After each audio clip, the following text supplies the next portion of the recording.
make that look super easy. Just incredible. Almost from the Hungry Jacks logo. It was scintillating to watch. The Jack Jumpers went on to win by 24 points, 83 to 59, to record back-to-back wins for the first time in the club's history.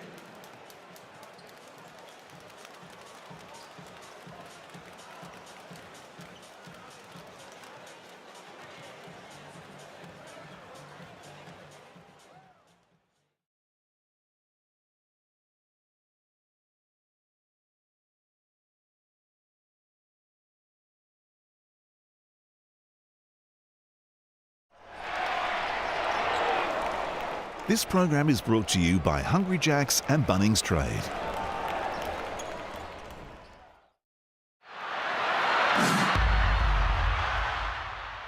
Here we go. The Sydney Kings are back in action against the Tasmania JackJumpers here, and there's two players for the Kings that have resulted in them just going through a little purple patch of form here, and that's Jarrell Martin and Jalen Adams. Jalen Adams playing unbelievable basketball, averaging almost 27 points over his last 3 games. But the man that I want to watch tonight is Jarrell Martin. Now, he's not really any players on that Tasmania team that are going to be able to front up against him at his size. Will Magnay, not sure that he's going to be able to go against him. So I'm going to take the Sydney Kings in the head-to-head. I'm also going to take them at the line here. I think that this one blows out, but the total points. Now, to go the over here, you're going to need both teams to put up scores. I don't think Tasmania have the firepower, so I'm going to stick with the Kings and the total points under. Enjoy and gamble responsibly.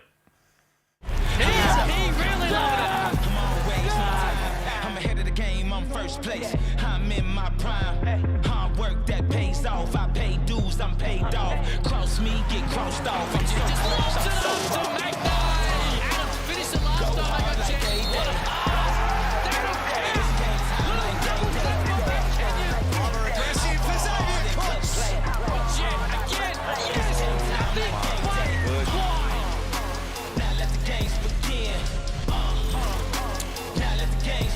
Last weekend will go down as a happy one for the Tasmania JackJumpers, winning both of their games for the first time in their short franchise history. Tonight, they look to make it 3 in a row at home at MyState Bank Arena in front of a sold-out crowd up against a Sydney Kings team who are starting to put it all together. Hello and welcome to round 10 action in the Hungry Jacks NBL. Tasmania taking on the Sydney Kings. Jack Everin joined in commentary by Pete Hooley, and a man who's been absolutely dominating on the crossover. So we've brought him to the desk tonight, Marley Biondolo. Marley, welcome. And let's start with the JackJumpers, who offensively looked outstanding last week. Absolutely. I think it was the best game for them so far this season, Jack. You know, the way that they were led there by Josh Majette, obviously coming out and shooting threes early very confidently, kind of just flowed into the rest of the team. And I think it was their best offensive output for the season. Here's their DoorDash starting 5. Hungry, fire up DoorDash and order your game day essentials now. Halls, welcome to you. And the change to the lineup with Matt Kenyon coming in has been a good one for them. Well, it has. I mean, they've been winning since they brought him in, so why would you change it? If it's not broke, don't fix it. And Josh Majette, Josh Adams, those have been the catalyst leading this kind of run that the JackJumpers are on, and it's been so impressive. Have a look at this from Majette. First player since Jermaine Beal in 2015 to have 7 threes, 7 assists and 0 turnovers. Now, Jermaine Beal in that game, he was scoreless in the first quarter, finished with 42. So he's got a long way to go to catch that. But have a look at some of these highlights. You go under the screen, he started feeling good from the 3. Then he obviously had some heat checks, which you're allowed to do when you're shooting the ball like that. Nothing was forced at all from the JackJumpers in this game. Their offense flowed, they took good shots, they shared the ball. Majette led it, but everybody else chipped in and looked like he had a lot of fun out of there. 8 assists to 0 turnovers. That's arguably better than the 3s. For the Sydney Kings, winners in their last 2 games, as we mentioned, Marla. We go back to last Sunday, though, against the Perth Wildcats, and there's DJ Vasiljevic, who was in the thick of things. It got a little bit spicy. It did. I mean, look at DJ there, you know what I mean? Getting obviously in the ear of Hodgson there, and not one, but here we go with 2 pushes here. You know, it's tough. It's very tough to, obviously you want to defend yourself, but at the same time, you've got to be smart. So during the week, and in fact in the last couple of days, Matt Hodgson has been handed down a 3-game suspension by the independent tribunal member.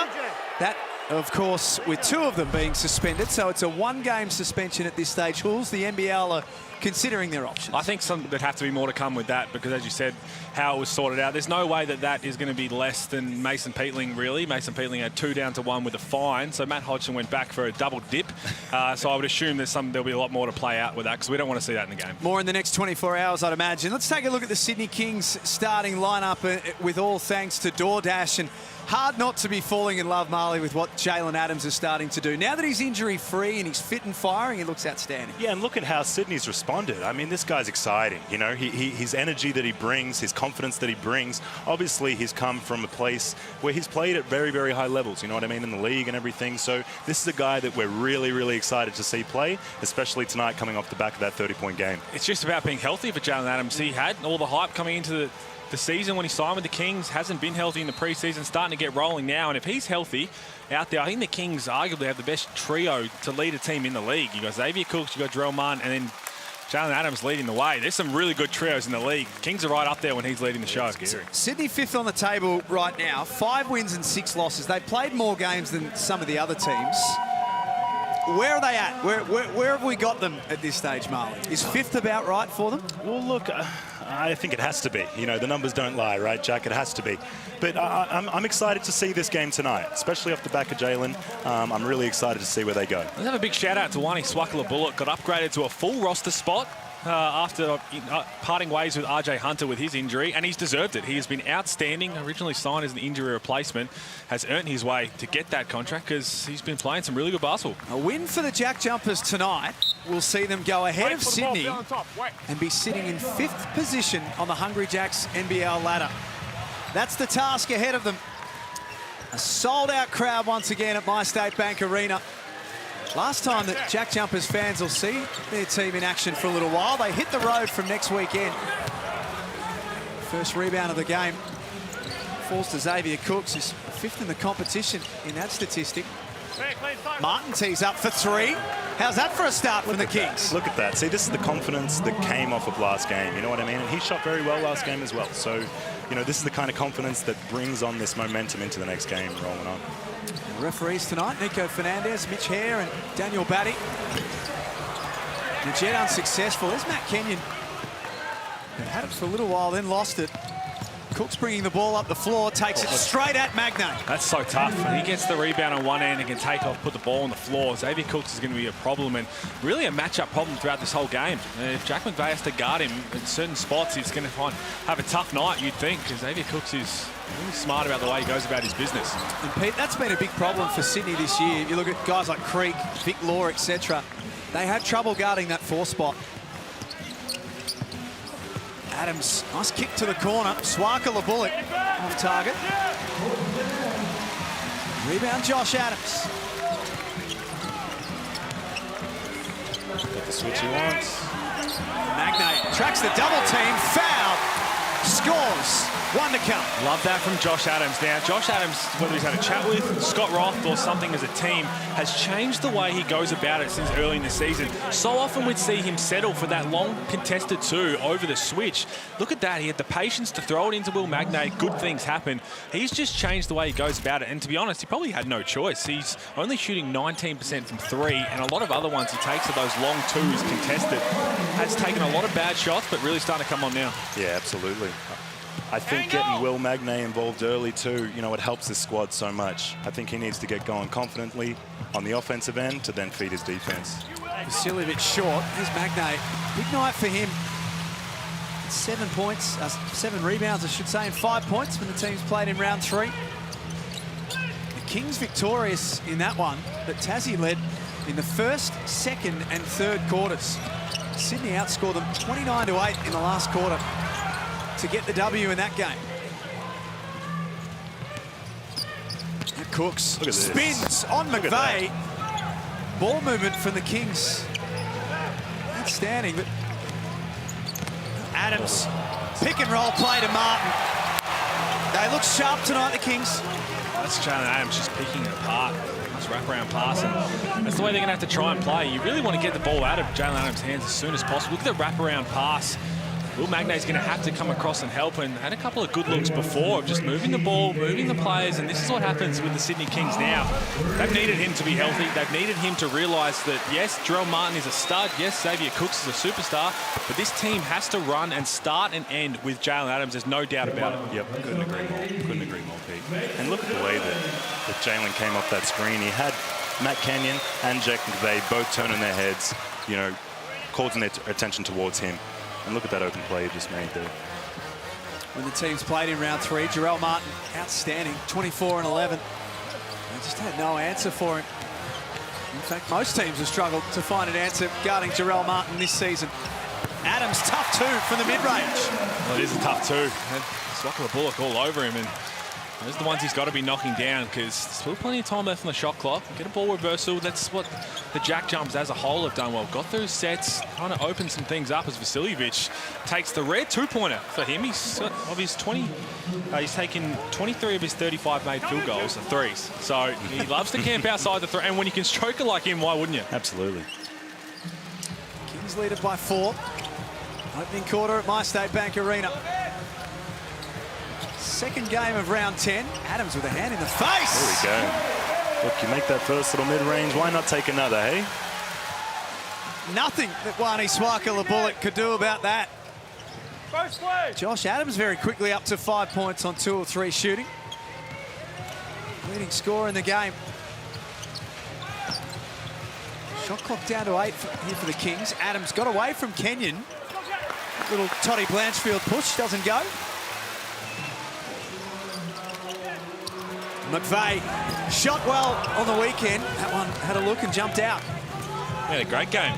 17 points, 5 rebounds at 8 first quarter points. Jack McVeigh, and looked like the Energizer Bunny of old. That's what we've come to expect from him. He hasn't shot the ball well this year. You can't leave that man open, because he is stroking it from outside. Jalen Adams, last 3 games, he's shooting 48% from 3. That's massive. That's massive. Pete, you think you were ever shooting that in your career? Oh, maybe back in college days. not in the NBL. Here's Adams. Stole it away from McVeigh. Doing it all. Scott Roth's seen enough. Kings have scored the last 5 points. Jalen Adams has 7 of Sydney's 14 points and 5:49 remaining in the opening quarter. Tassie coach wants to have a chat about it. Yeah, fair enough. They've got to look after the ball. Can't turn it over against this Sydney Kings outfit, because if it lands in Jalen Adams' hands, you're in a bit of trouble. And if it lands in the big hands of Jarrell Martin or Xavier Cooks, they can push the ball as well. So let's see what he has to say. Free throw. Off. And we got to get the ball leveled off. Everything's in the paint. Everything's in the paint. We got to get the ball leveled off. Wall up. Don't get sucked in and bite in.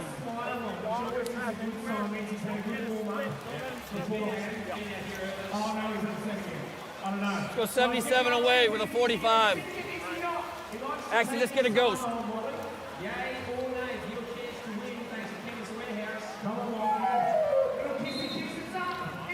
J.A., you're coming.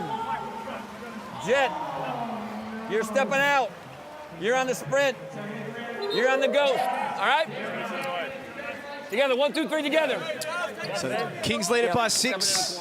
Still early stages in the opening quarter.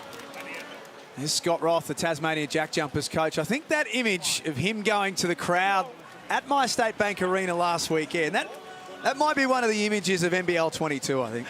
I think so, Jack. I mean, it's a high-energy team, you know what I mean? And when it's starting from your head guy, that's Scott Roth, I think it just trickles down to the rest of the guys, and this is why they play with high energy. 3-3 at home this season. As I mentioned, after tonight, Tasmania are going to hit the road. They'll play Melbourne on Sunday, Illawarra the following week, and more away games to come after that as we check in for the first time tonight with Anthony Stewart. Stewie, how have you seen the game so far? Oh, great Friday night of basketball. It's a sellout down here, and transition basketball, which we all love. Listening into the Sydney Kings coach, he just wants to run the Jack Jumpers off the three-point line. Try and get him to put it on the floor. Cook's doing a really good job rebounding, and then push it straight back down. This Fabian Krislovic gets the ball back for Tasmania. McVeigh has the size advantage over the top of Vasiljevic and scores. There's a reason that's what Chase Buford's saying in their huddles in the timeouts, because if they can take the ball off a turnover or a missed shot and push it, the best defense for the Jack Jumpers we've seen when they're successful, what a move from Xavier Cooks, is when they can put the ball in, press full court and run and jump, throw different traps there, or in a half-court set where Will Magnay can be the help guy coming across trying to alter shots. In transition defense, they can be really susceptible. The Jet got Adams up in the air and defers to Kenyon for 3. Not that time. I like that Matt Kenyon's shooting the ball. You know, his confidence we've seen grow over the last couple games. You know, he's starting to get that starting role. He's starting to feel it offensively. obviously bringing that energy from his defense. So it's good to see him shooting it. 8 points and 8 rebounds in their win on Sunday. It's an offensive foul against Sydney. Well, on that, I mean, here's Xavier Cooks, and again, just a pick and roll. Someone's going to have to come across to help. Without Will Magno on the floor, whoever's coming across is not going to do anything against Xavier Cooks. But Matt Kenyon into the starting lineup for Sam McDaniel. Both of them are 3-and-D type players, so they're out there to hit the open three and really lock up on defense, bring that energy.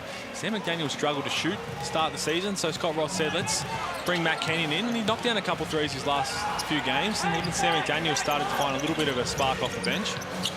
This is Mikhail McIntosh in for his first minutes. Tasmania's imports. Adams high arcing three. Loose ball falls to Sean Bruce, and here's Sydney exploring early in the shot clock. Adams misses out.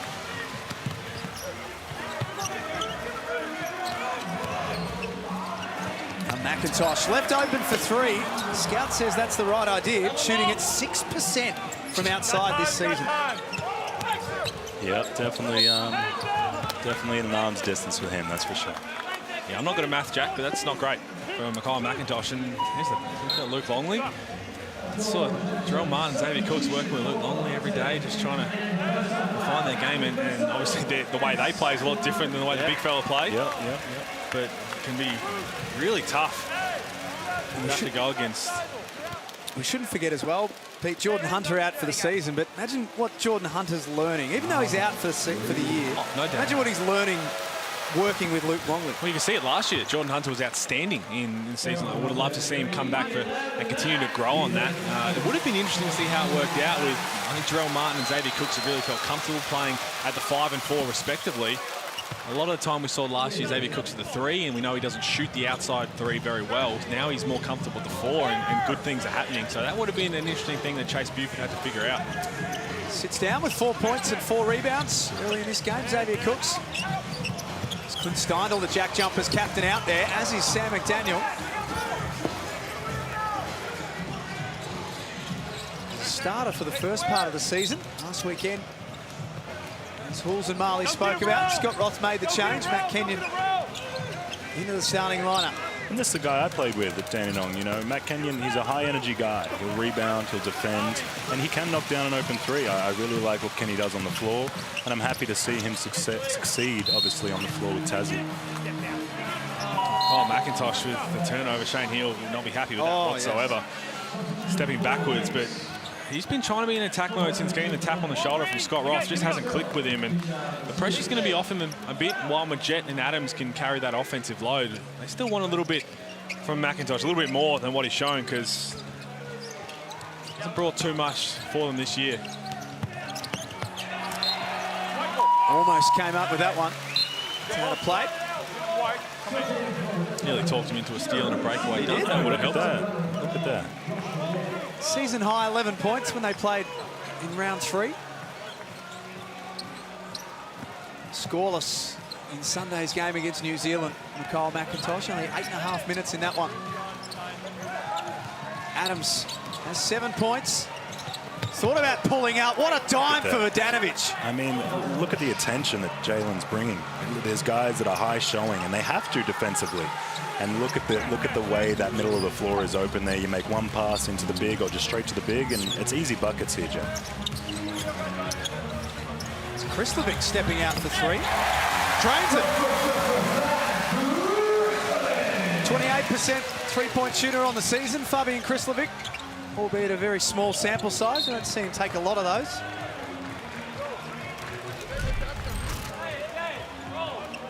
Here's Jalen Adams, Pete. I mean, it's that side ball screen that has just opened everything up, and Krislovic, he'll shoot it if you don't respect it. He'll take a couple to make you have to try and change that to come out a little bit stronger. But again, it's no surprise Jalen Adams is leading this charge from the Kings. Just anytime he gets an on-ball on the wing, he's either diving someone or trying to attack himself. And the Sydney Kings, we speak about their struggles, inconsistencies early. They're the only team that's beat the current top 3 on the ladder. And that's big. So you beat Perth Wildcats, Melbourne United, and the Phoenix. So now they're starting to click into gear. They're going to be dangerous. Yeah, they're sleepers, Pete. Don't let these guys get going, that's for sure. That pass batted down. McDaniel had it stolen away from him by Adams.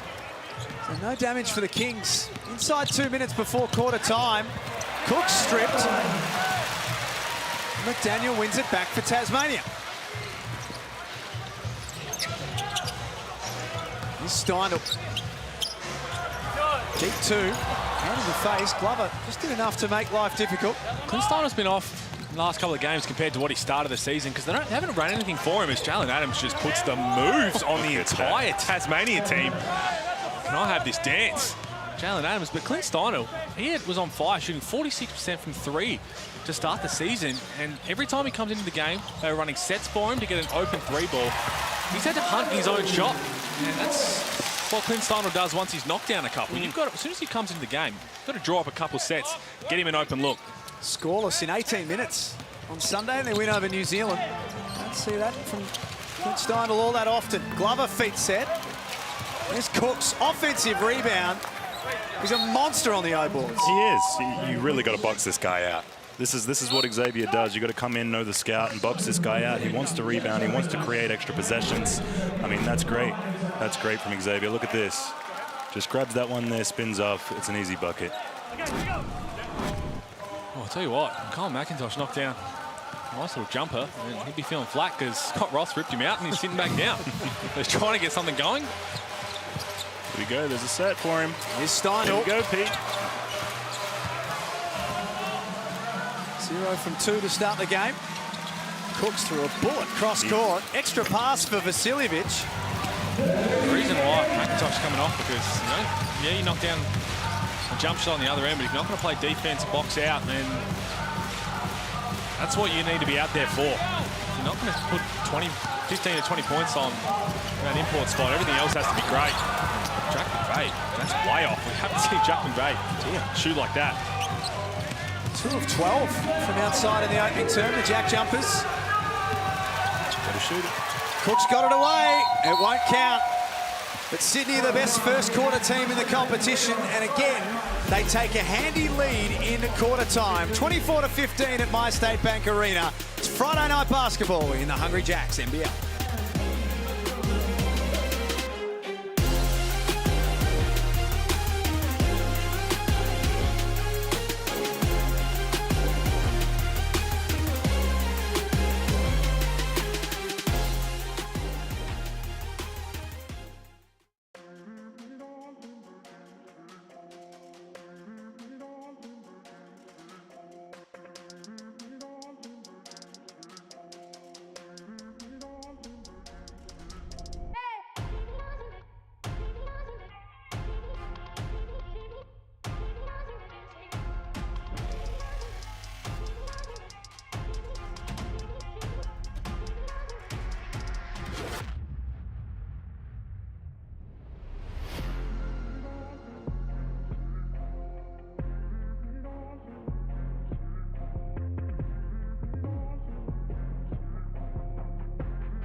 Great to have your company for Friday night basketball in Tasmania. The JackJumpers trailing at quarter time. They're not the only team that has that happen against the Sydney Kings because they are flying in opening quarters, 24 to 15. And Jalen Adams has 9 points in the opening quarter. The winner of our $50 Kmart gift card for tonight is Manuela Acott. That's a picture, Marley, from out the front of My State Bank Arena. about an hour before the Jack Jumpers' first game here in the Hungry Jacks NBL. How cool's that? Would you look at that? Isn't that awesome? There's some young Tasmanian basketball fans as well. Got the young'uns out there too.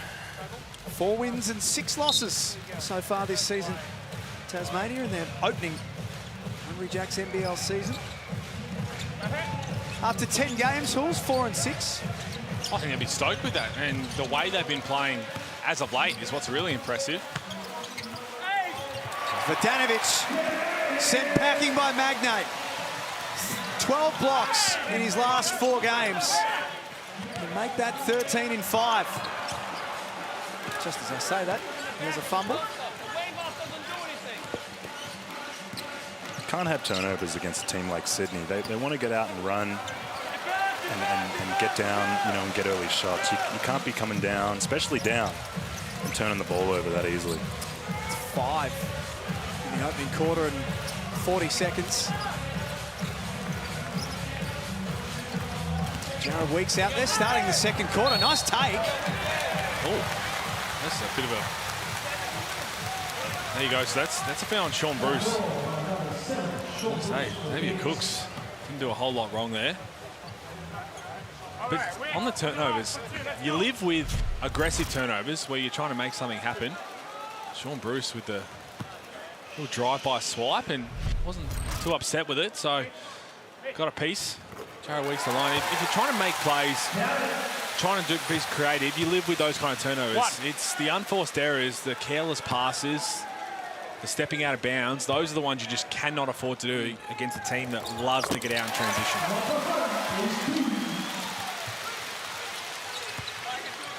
Spent some time as a Sydney King, Jared Weeks last season. Also spent some time as a breaker last season. Now nestled in at home in Tasmania. Adams got the mismatch that he was after, cut through the Jack Jumpers D and scores. It's so tough, Jalen Adams. And right now, if you're the Sydney Kings, you get a ball screen, put Jalen Adams in it. They've got no answer. They tried to switch, put Will Magnay on him, and took him all the way to the hoop. Steindl gets his own rebound. Can't score the second time around. 11 points for Jalen Adams, first player in a double figures. On 4 of 7 shooting, Vasiljevic took it upstairs. Magnay said not tonight. That's what we want to see from the big fella, you know, that's what he does. Gets up there and defends the paint. That's his job out there. And look on the other end, getting a foul, being aggressive. Well, it's 2 plays in a row. They attacked Will Magnay. Jalen Adams, the way he did it. So they get the ball screen here, they switch, and Jalen Adams knows that he's got Will Magnay. See how he jumps into him. So Magnay has to avoid the contact, can't get straight up, where Vasiljevic just threw up a floater where Will Magnay could time exactly how to get his feet right to try and block that. And that's just a guard who, Jalen Adams knows his height and knows what he has to do when he goes in amongst the trees. Up to 11 points now, 3 assists, 2 steals. Have to stop it. Sean, next one too. Sean, delay. Yeah, we got delay again. Yep.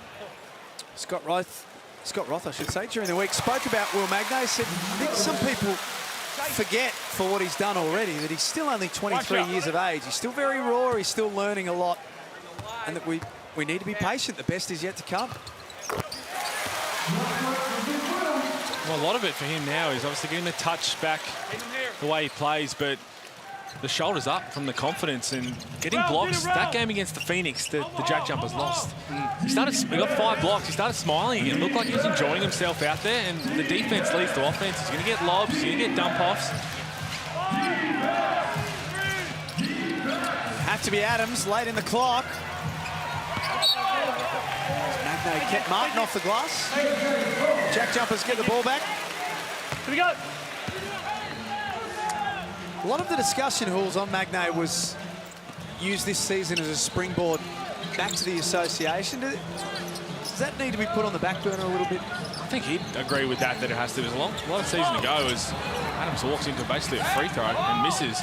He's just got to start to slowly take those steps forward, but yes, start to be that defensive stopper again. This is the guy who finished 2nd in Defensive Player of the Year behind Bogues a few years ago, and when he was at the Bullets, was shooting the 3-ball pretty well, and that's something he wanted to add to his game to try and get to the States, and just small steps right now. He's only 23. McVeigh fires away. I love it. I love to see it. He loves to see it too. He's their ultimate energy guy. 17 points on Sunday. In their win over the New Zealand Breakers, Pete, you spoke about his influence as we see him step out and knock down the three. Plus 33 in his time on the floor last weekend. He's one of the most positive humans there is. If you know Jack McVeigh, you've seen him, had anything to do with him. And the way he plays is he starts feeling good as he energized when he's knocking down shots. So it's a big thing to have to adapt to when you're not knocking him down. If we can set good screens and get the ball moving, we are going to get whatever we want, all right? Handle their pressure. Handle it. Attack once we get off it. Attack. Don't hesitate. Don't hold. Right here, let's go angle pop slash. X, you're setting. Rel, you're here. J.A. Let's say glove here. Swax here. X, go set and pop. Jalen, go to the rim. If you can get there, great. If not, hit X on the pop. Swak, you're cutting through. X, you're bringing it to glove on that glove. If you can backdoor, look to backdoor. Swak, set a fucking hammer for Rel when you get to the other side on that slash, all right?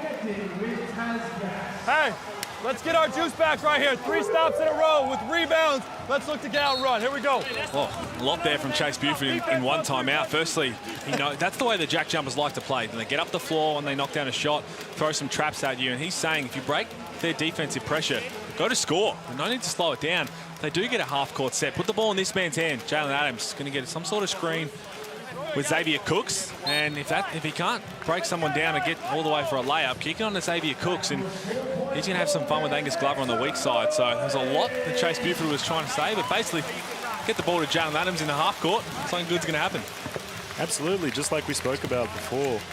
You know, putting Jalen in those screens, he's getting whatever he wants, and that's kind of what Chase Buford there was trying to reiterate to the team, was put this guy in on balls and make him make decisions, and he's made really good decisions, as we've seen this whole game. 4 of 8 shooting. Leading scorer in the game.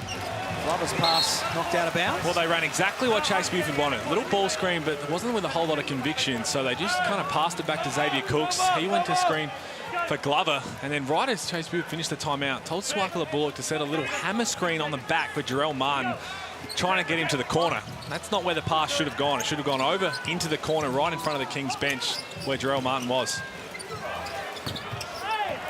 Martin, offensive rebound, might have got away with a push and puts it back in. Just about to say the same thing, Jack. I think he got away with a little bit of a nudge there.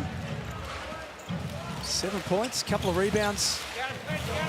There's Josh Majette back on the floor, scoreless tonight so far. McVeigh, similar spot. Different result this time. Sydney lead by 6. Glover throws that one into the first row at My State Bank Arena. I think that's great defensively from Tassie. You know, they want to get down and slow these guys down. I remember Josh Majette talking about this after the game. Their last game was they want to make these guys play 5-on-5 basketball. They don't want these guys coming at them with a full head of steam. And it's the fine line and the balance of when they're at their best, they're doing the full court pressure, trying to get steals, but if that doesn't work and teams can start to expose you in transition, how do you get back in the half court and then try and slow it down? When they don't bring the energy on the defensive end, it can be bad for the Jack Jumpers. Josh Adams, that is a tough finish. And Roman saying, a bit of an elbow to the face. Doesn't matter, it's going to be 2 points to Josh Adams. Just hung in the air for as long as he needed to, Josh Adams. He likes going on 2 feet, doesn't he? Yeah. He's got 7 points. Jack Jumpers leading scorer. We love important stats in the NBL. I believe this is actually the first matchup of the point guards Jay Adams. Look at that. It wasn't a whole lot. I know Jerome Martin might have felt that, but he walled up. He did the right thing. That's a real Statman special, that one, isn't it? Shout out to the GOAT, Mark Slocum. At NBL Facts on Twitter. He gives us more detailed stuff than that. Nice take, Glover. It's good defense, even better offense there. There's not much you can do with that one. His first points. It's been around that 6-point margin for much of the second quarter. The lead was 9 for Sydney at quarter time. Majette foul. 1-2, hands foul. Little hand around the back. Side ball. Side ball. Jalen Adams. Just his first. Josh Majette in this game. He's been Outstanding his last 3, averaging 8 assists a game over his last 3. Hasn't got one yet tonight. Hasn't scored. Got donuts across the board. This is looking good for Tasmania, though. Any time that Jack McVeigh can pop out for 3, good things are happening. 3 of 6 from the field for the former Adelaide 36er. It's back to a 3-point game at My State Bank Arena. Shot clock down to 4. Adams. Tough, yeah. You hear Chase Buford saying, keep rolling. He's saying it again to Jarrell Martin, roll. They're switching, so you can have a small guard on you. But Jarrell Martin, you've got to sit down low, seal the smaller guard. They might throw it to you, or it's going to leave Jalen Adams more room to try and isolate Will Magnay, get past him. If the help has to come from the guard, you're going to be open for a little dump-off. The Jet playing for a bit of contact that time. Whistle didn't come.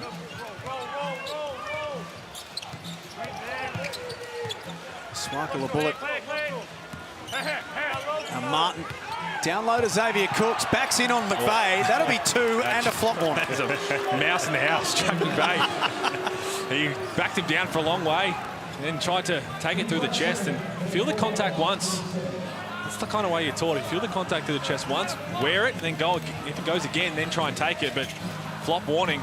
Xavier Cooks strolls in for 2. Quinn Steindl knocks one down from deep. That's what we like to see. Hopefully this gets him going. I mean, you know, he's obviously had that one-play run for him where he came off that curl screen and shot one. And I'd like to look and see him get a couple more of this game. Got 14. Here it is. We spoke about this, the mismatch. And yep, tell you what, the first one there was a bit of contact, and then the second one, Jack McVeigh's doing exactly probably what he's been told, and went down.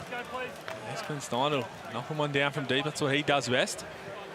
Josh Adams said he got a lot of ball here, and he's right, but he also got a lot of wrist in that as well. Jalen Adams, only his 6th game of the season due to injury. Sydney have played 11. But the numbers, Marley, speak for themselves. 4th in the competition for points per game, and top 5 in the competition per game in 1st and 4th quarters. So that tells you a fair bit about his contribution across an entire game. Definitely, definitely. I mean, look at what Jalen's done coming out in this first quarter here. You know, he came out and he's rolling with that momentum from that last game. Came out aggressive. Obviously, Tassie should have expected this coming in. I think they have, but they haven't had an answer for him, Jack. Also 3rd in the competition for assists per game. Magnay. There it is. For 3, he can shoot that ball, as you said, Hulls. Did you notice? Didn't even hesitate. The defense didn't come out to him. As soon as he caught it, got his feet right and just let it fly with confidence. And you see Matt Kenyon trying to wear Adams like a glove. Lost him for a split second. Nearly pays the price. I love it, man. This guy, he doesn't need a lot of room to get it off, does he?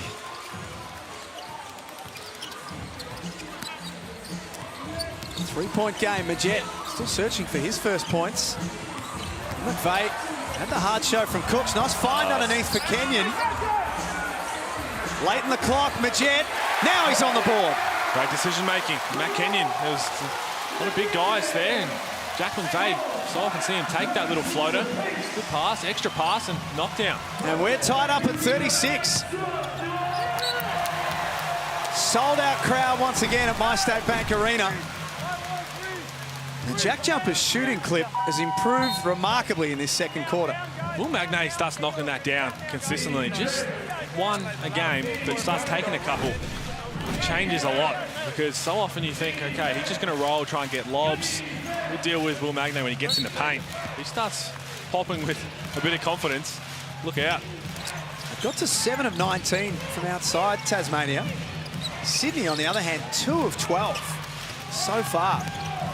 At a miserable 16%. Magnay got a piece of that one. Look at what it does. It ignites his defense. He's getting up and about, blocking shots, rotating well. Nice hands, though, by Jarrell Martin defensively. Hands just as good from Kenyon. That's it out of play. Yeah, pretty clean. Vasiljevic trying to learn from the last one, trying to use the rim as protection. But Magnay saw it coming early. And the JackJumpers call a timeout. The score's tied away at 36 It's been a good second quarter for the home team. Well, it's been great. And again, you look after the ball, don't just throw it away and get some good looks. They started running some things for Clint Steindl, making some extra passes and trying to make life tough for this man because he's been outstanding. He's got 15 points, 3 assists. See Matt Kenyon trying to be all over him anywhere he's got the ball. When he hasn't got the ball, good things happen for the most part if you let Jalen Adams get comfortable. And he just needed to get healthy. We've seen him start the season, and then I think he's starting to realise, I've got to go here. This is my team. I've got to set the tone. I've got plenty of running mates who can come along with me for the show, but can shoot the ball at a high clip, makes the right play, and he is an absolute superstar. Just, Marley can hurt you in a variety of ways, Jalen Adams. Look at him. I mean, he's coming off these screens and he's making the right decisions here, Jack. He's either making the extra play when he needs or he's being aggressive at the cup. But what I like to see is if he gets a little inch of room, he's putting it up. So he's got to keep these defenders honest. They've got to play him straight up. And he's attacking it and exposing them. This was going to be one of the big problems for Tasmania defensively. Is Peter Siddle, 221 test wickets for Australia, just off another campaign in the Big Bash for the Adelaide Strikers. I thought he was Melbourne United at one point. Well, he's contracted to cricket, Tasmania. You know why he's there, though? He's been at Sydney games as well. Because I'm sure someone's giving him tickets, Pete, that's why. Oh, he got a hat-trick on his birthday. He can do what he wants. That is true. Never forget that one, as long as he lives. He does love his hoops, though, Peter Siddle. The jet. Off balance 3, that'll do. Normally it's not a good shot, but he just knocked down one before, so that's when he starts feeling good. And we saw what happened last weekend when he started feeling hot. Hey, Pete, when he gets that heat check, man, it's going up. And Jalen Adams there was icing that screen, you know, forcing the jet obviously away from where he wanted to go. And he made a good enough play because he made the shot, right? So he scored the last 9 points. Tasmania enjoying a purple patch. Adams hard of the basket, doesn't get it to go. That's what I like to see. I like to see Josh Adams get into the rim and get. Well, timeout here from Chase Buford. He's asking why they don't get that call down here because there's been a lot of contact all over Jalen Adams. He's thinking there might be a bit of extracurricular. And here you go, see? Jalen Adams right there. And he's really playing for the foul, thinking that if Jalen Adams comes a bit close to him, you stop on a dime and the defense just runs into you. But all right, I think Jalen Adams is the same call. Andrew, not getting the call. Chase Buford having a discussion with Nico Fernandez. Here's Scott Roth, JackJumpers coach.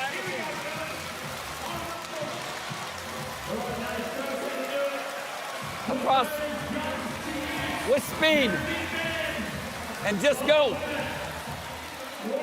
When he gets here, we're going to hit Will. You're going to pop back because he's going to be in a drop. You're going to hit him in the head with your 3. If you don't like it, we'll go DHO and you come back the other way to him. All right? 1 minute. Stay solid. If we get late in the clock, you're in 55. You switch those. Stay square in the ball. Together. 1, 2, 3 together. I want to go back to Chase Buford before that timeout, saying that he wants the same calls down that end, and we so often see coaches who aren't happy when obviously they're down, but might have a little case. They are putting a lot of emphasis on Jalen Adams as they have to do, and going to get away with a little bit here or there. But now they've got to be really smart because now the referee's going to be watching it. They would have had a chat just then saying, look, Chase Buford believes there's a bit of extracurricular going on with Adams, Cooks and Martin, so let's try and keep an eye on it. Josh Adams on the free throw line, 4th in the competition for free throw attempts per game, and that speaks to that change in style that Hulls was talking about. Early in the season, that was 3-ball after 3-ball. Now he's putting his head down and getting to the cup. Definitely much more of an efficient scorer when he does it. I mean, look at these. It's easy points at the stripe there for Josh Adams. When you see the ball go in the bucket, then it starts opening up your game towards those mid-range shots he likes to take off the dribble, or even those 3s off the dribble. Magnay again. It's a good play from Cooks to Martin, and Josh Majette trying to keep hot. He's hot. There it is. It starts with Will Magnay. He's having some fun out there. 4 blocks. Great timing. Joe Martin wanted to flush that. Will Magnay said no. Look at that. 29-12. Second quarter. So Chase Buford won't be at all happy with the defense. But 12 points for a team that is so high-powered offensively. The Jack Jumpers are marching to halftime. Vasiljevic couldn't get his 3-ball away. Oh, nice little hook. Cooks. I didn't know he had a sky bag. hook. Yeah. A la Reece Carter. A little running hook down the middle of the lane. That breaks a run of 13 straight points for Tasmania.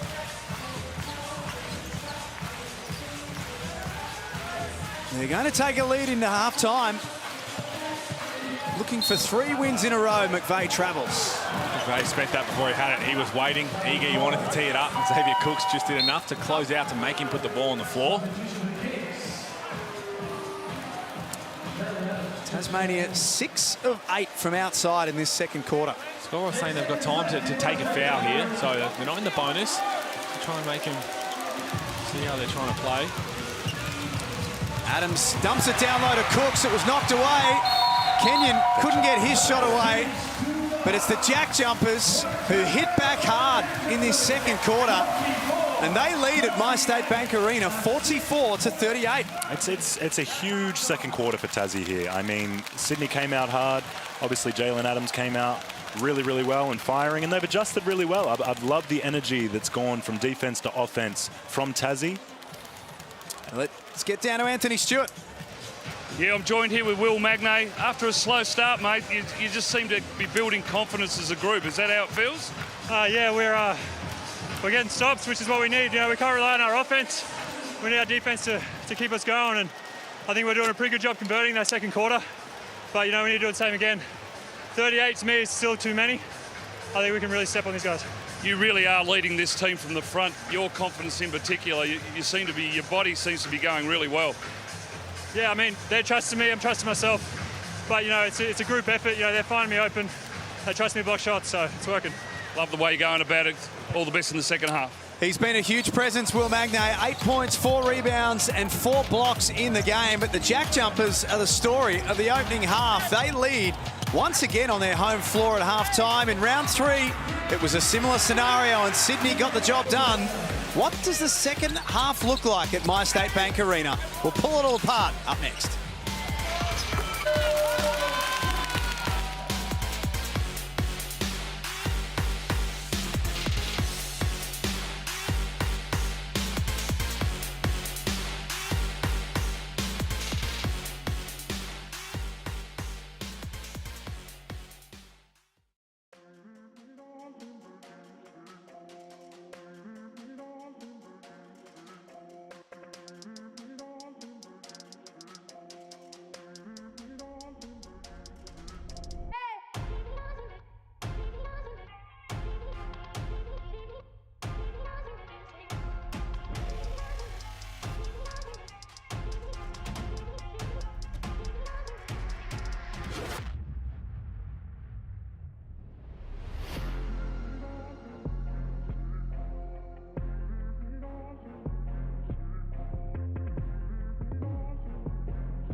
You're watching Friday Night Basketball in the Hungry Jacks NBL. A seesawing game so far. At quarter time, the Sydney Kings led it by 9 points, but Tasmania turned the tables in a big way in that second quarter. Outscored the Kings 29-14, and they themselves, on their home floor, have a 6-point lead at the half. They were great. I mean, it's not so often we see the Kings held to that low of a scoring quarter. They were really shocked, I think, by just the way they went about their business. They turned the energy up, and that's the way that the JackJumpers have to play. And when the defence sets the tone, blocks, they start getting up in the lanes, trying to be a bit physical. Chase Buford said they were being a bit too physical, but you've got to start somewhere. They were doing that, and then good things are happening on the other end, and have a look at that. So Josh Adams, Josh Majette, you'd assume those two are always going to lead the way. Just the one assist for Majette, who does very well in that category. Jalen Adams has been a stud. Xavier Cooks has got 10 and 7. Look at that, 2 of 13 from 3 for the Kings, who are designed to shoot a lot of threes between Vasiljevic, Angus Glover, Swakala Bullock, Jalen Adams. So they're going to come out there, knock down a couple more in the second half, but ultimately you'd be very happy where Tasmania's at.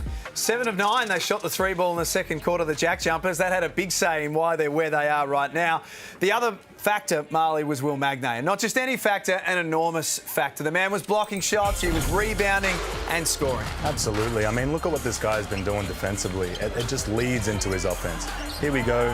He's being aggressive, getting fouled, take the and-1. And on the other end, look at that. On the other end of the floor, he's blocking shots. He's being aggressive defensively, being active. And then, you know, that translates into your offense. Your confidence flows, you're knocking down threes. He's looking good. How important is he, Pete? They are undersized, the JackJumpers. There's no disputing that. Does that make him their most important player? I think it does. I mean, obviously on the offensive end, you're going to have your import guards and your studs do it, but you want to be able to get up and in defensively, and the only way you can do that is you've got trust that a big fella behind you is going to come over and at least try and wall up or block a shot, and that's what he's been doing.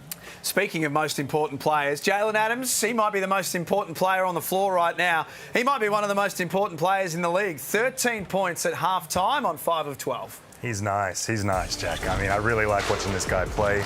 We've spoken about it during the game. He obviously doesn't need a lot of room to make decisions. Look, he's just making the right plays here. He's coming off on balls, making reads, and making the right play, and it's converting. He's really efficient. He's obviously shooting the ball well, very confidently. He's looking good. He's exciting. The issue that Chase Buford has to figure out now, yes, Jalen Adams is the one that got them going, got them into a bit of a groove, making plays like this. No, Tasmania understood that. They started to get a bit more physical with him, take the ball out of his hands. Matt Kenyon was basically playing a box and one, just not letting him get the ball. As soon as it comes in from the inbound, lock him up. Don't let him touch it, make life harder. So does Chase Buford go, OK, Xavier Cooks, Jarrell Martin, it's your time to shine. Then if they loosen up on Adams, get the ball back to him? Or do they try and loosen up Jalen Adams with some ball screens, terror screens, and let him get going? Because he's so important to their success. We've seen it over the last few games. There's Adams' SodaStream shot chart. So Xavier Cooks, take us through his first half. 10 points, 7 rebounds. But as you say, Pete, there's probably still more room for Cooks to be more involved offensively. I think that's something Chase Buford will be thinking about now, OK? If they're going to play so close to Jalen Adams, let's get the ball either on the block or to the high post with Xavier Cooks where they have no one who can guard him.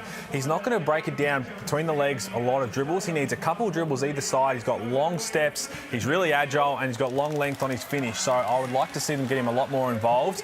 Whether that's with or without Jalen Adams, we'll find out.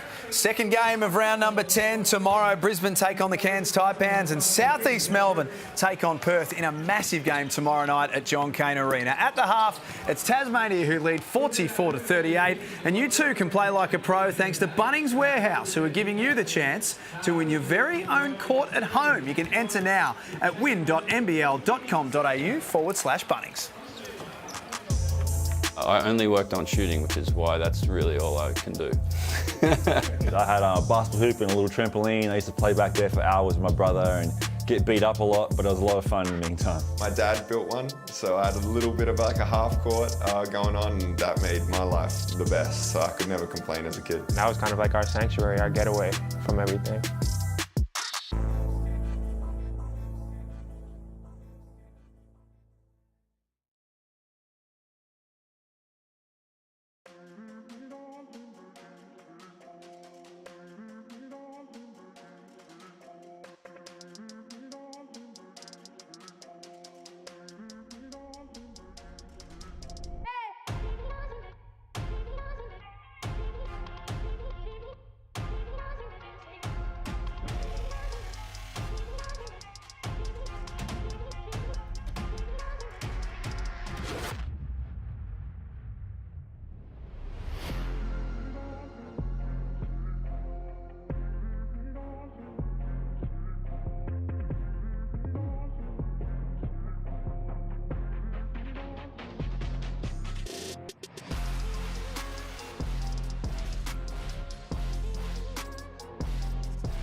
It's halftime at MyState Bank Arena in the Hungry Jacks NBL. The home team in front 44-38 on the back of a 29-14 second quarter.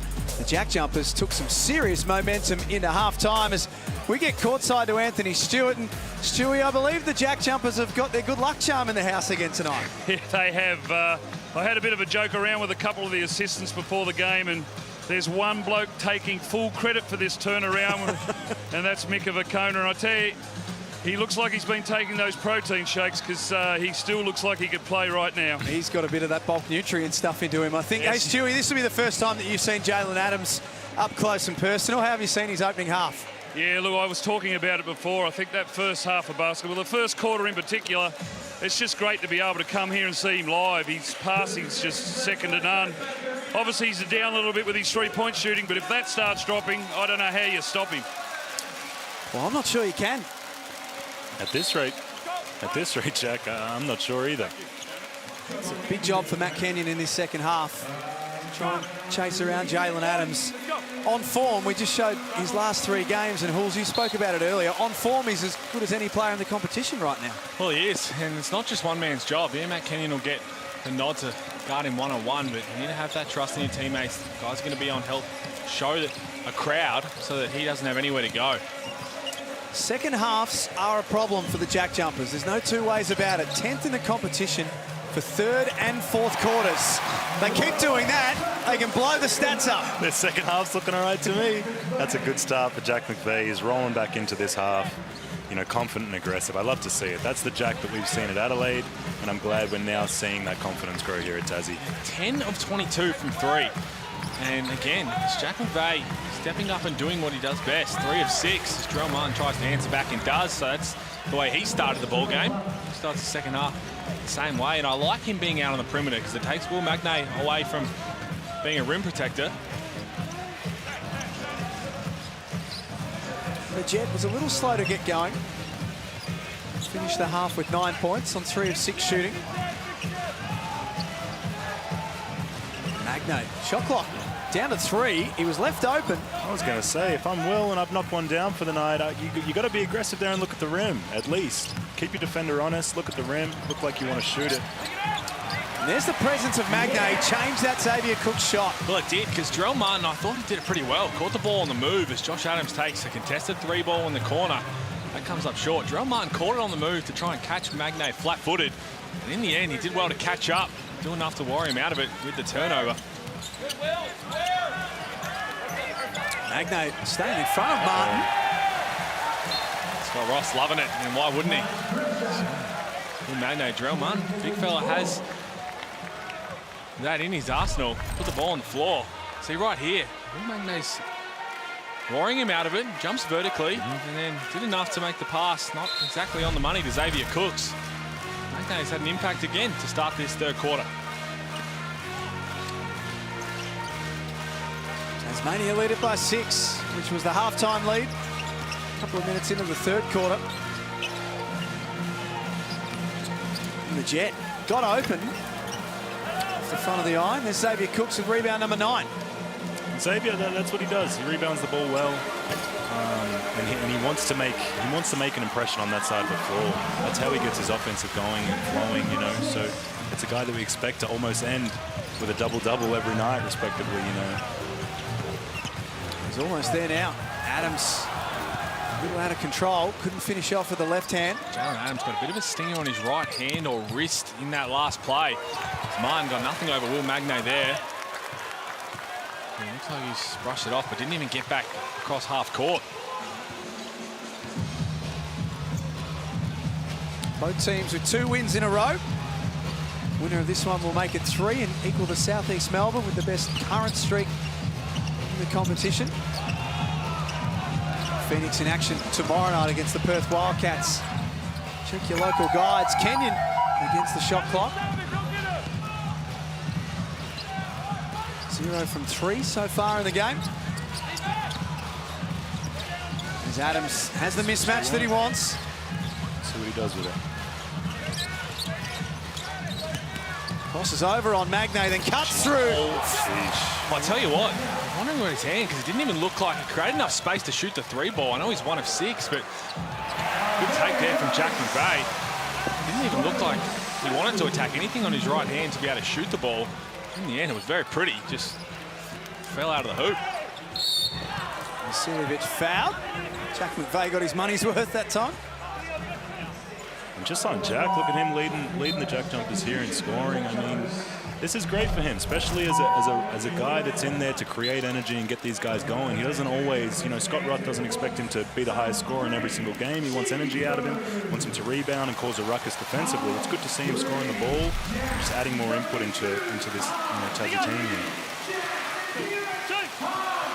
It's taking a bit of time for Jack McVeigh to find his spot in this team. Yeah, I think it has, Jack. It's, you know, coming off the role that he did and where I saw him at Adelaide, he came off the bench and he was a high energy guy, you know what I mean? He wanted to come in and cause a ruckus. So I think him having a larger role here at Tassie, it's hard to find your way, you know. It takes a little bit of weaning to get to the point where you know your role really in the team. So it's good to see him get that. Vasiljevic goes 1 of 2. Majed, nice pass cross court for Kenyon. 0 from 4 for the night. And they're going to keep doing that. So you knock down 2, maybe we'll change the scout, maybe even 3. Not a known 3-point shooter. You see Vasiljevic not even try and get out there. Too much room. Alan Adams comes up. No good on that end. But Jack McVeigh, I think when he struggled early in the season was when Jet and Adams struggled. So right now when they're flowing the last few games, the defense is going to be locked into them. So he's going to get his pick and pop opportunities, and everything else will be a little bit easier than it perhaps was to start the season. Got down to 4. Kristlovic might need to be creative. Fortunately, double dribble. Gives the ball back, and that'll be turnover number 8 for the Jack Jumpers. Vasiljevic sitting down. He's 1 of 6, 0 of 3 from 3, and 3 of 16 from 3 as a team. Jarrell Martin has 2 of those, and the main guys from outside. Alan Adams, he's 1 of 7. Vasiljevic 0 of 3, and Swakala Bullock shooting 44% from outside. He's 0 of 1. Oh. Adams had to create something in the end. Nice deep from Kenyon. Nicole McIntosh out there. Telegraph the pass. Easy 2 for Adams. Well, you like that, Jalen Adams, because he keeps thinking he's getting hard done by in the half court. A lot of physicality. They've really ramped it up on him. He has 15 points. Goes back to being the leading scorer in the game. Jack McVeigh, the lead scorer for Tasmania with 13. Majed, high arcing 3. Yeah, there is that double-double. Xavier Cooks and the outlet pass. Good hands from Josh Majed, and that's a smart little veteran move. That's a guy who's been playing some basketball at a high level around the world for a long time. You're not going to go up and block Jarrell Martin. So when the ball comes down, have a little swipe at it. There is that double-double. Just 5 or 6 field goals. Xavier Cooks just cleaning up the glass. That's how I see this guy, man. He's a walking double-double. It seems like he cleans up these rebounds so easily. He'll end with over 10 easily after the game. And it kind of surprises, you know, but he goes after him. It's what he wants to do, and he finds an importance in rebounding the ball. Swakala Bullock head down. Not beyond McIntosh. And with the left hand, couldn't get the job done. Back to a 5-point deficit now for the Kings. Kristlovic lost the ball, went back and got it. It's a big boy, Jarrell Martin in there. Kristlovic didn't really go anywhere, you know. Put the shoulder down, felt like he made some contact, but not enough. Possession arrow is Sydney's way. We spoke about the Jack Jumpers, the amount of home games they've had early on. Now it's going to get tricky for them. They're going to hit the road for an extended period, certainly their next 4 games, and it starts for them on Sunday. Bulls, they travel to Melbourne and take on United at John Cain Arena. Well, I think the whole point of bringing a new franchise into the league is what you want to do is build a fortress at home. You want teams to fear going down for that road trip, and they've done that pretty well. A lot of teams have struggled to really put them apart. And Adams, a lot of contact on that. McIntosh didn't do a whole lot wrong. But you want to be able to make sure that you play with that high energy at home in front of the crowd. Going on the road is a different story in the NBL because you're coming in opponents' fans. There's Jalen Adams. There's nothing in that one. D from McIntosh. So it's going to be a big test for him. First box is ticked. Done well at the nest. Now you got to go on the road and try and trouble some teams. I guess the good news for the JackJumpers, if any of them are fans of Tones and I, Marley, they can just stick their head out of the change rooms at half-time and have a listen on Sunday as well. Well, that's it. That's exactly right, Jack. 49-44. McDaniel be up against his former team on Sunday. Hands off to McIntosh. Used his body well. Jarrell Martin, he's guarding hard. He's staying in front. He's taking contact. Vodanovic took an extra step. Well, that's what the JackJumpers thought. Foul might have come first. I thought he did that pretty well. I mean, see here, put the ball on the floor. Kristovic over closing out because he'll shoot the three, and it's not bad. And a few hands in there. I think it was Josh Majette calling for the travel. He's probably not used to seeing the big put the ball on the floor and try a little around the world Euro. Definitely was a little bit of a slower Euro, hey Pete. Nothing like yours, that's for sure. Mine, you're right, mine's even slower. One.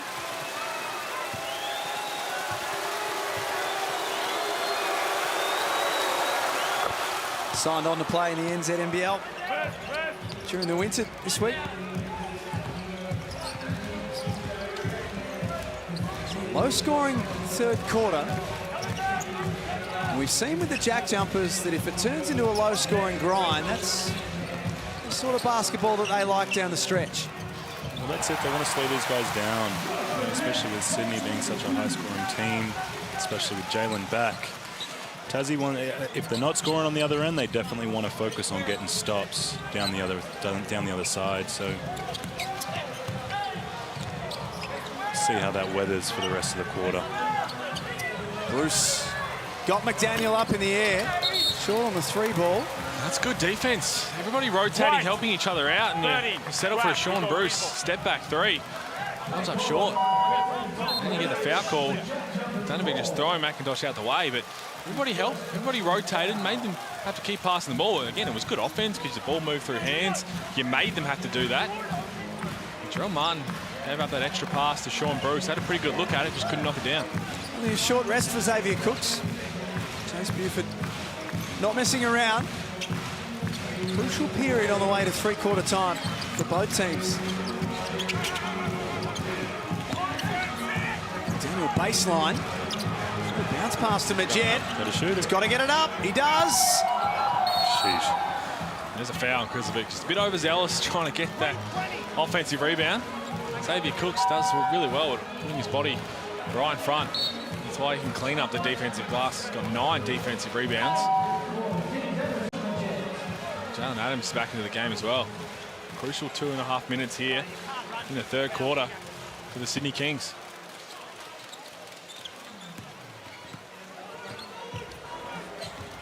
Sydney will host the Breakers on Sunday at Kudos Bank Arena. Glover dribbled himself into a cul-de-sac at the other end. McDaniel lays it up. I like seeing that. I like seeing that from Tassie. Speed these guys up, especially for guys like Glover that don't generally bring the ball up or have the ball in their hand too much, especially in positions of traps and things like that. I think that's great. This is what Tassie needs to do. Free throws to come. There's no doubt on the scout. Angus Glover's got to know they're going to run and jump, do all these kind of funky things on the defense end. You cannot dribble the ball across half court into that corner because they might spring it on you one time, they might not.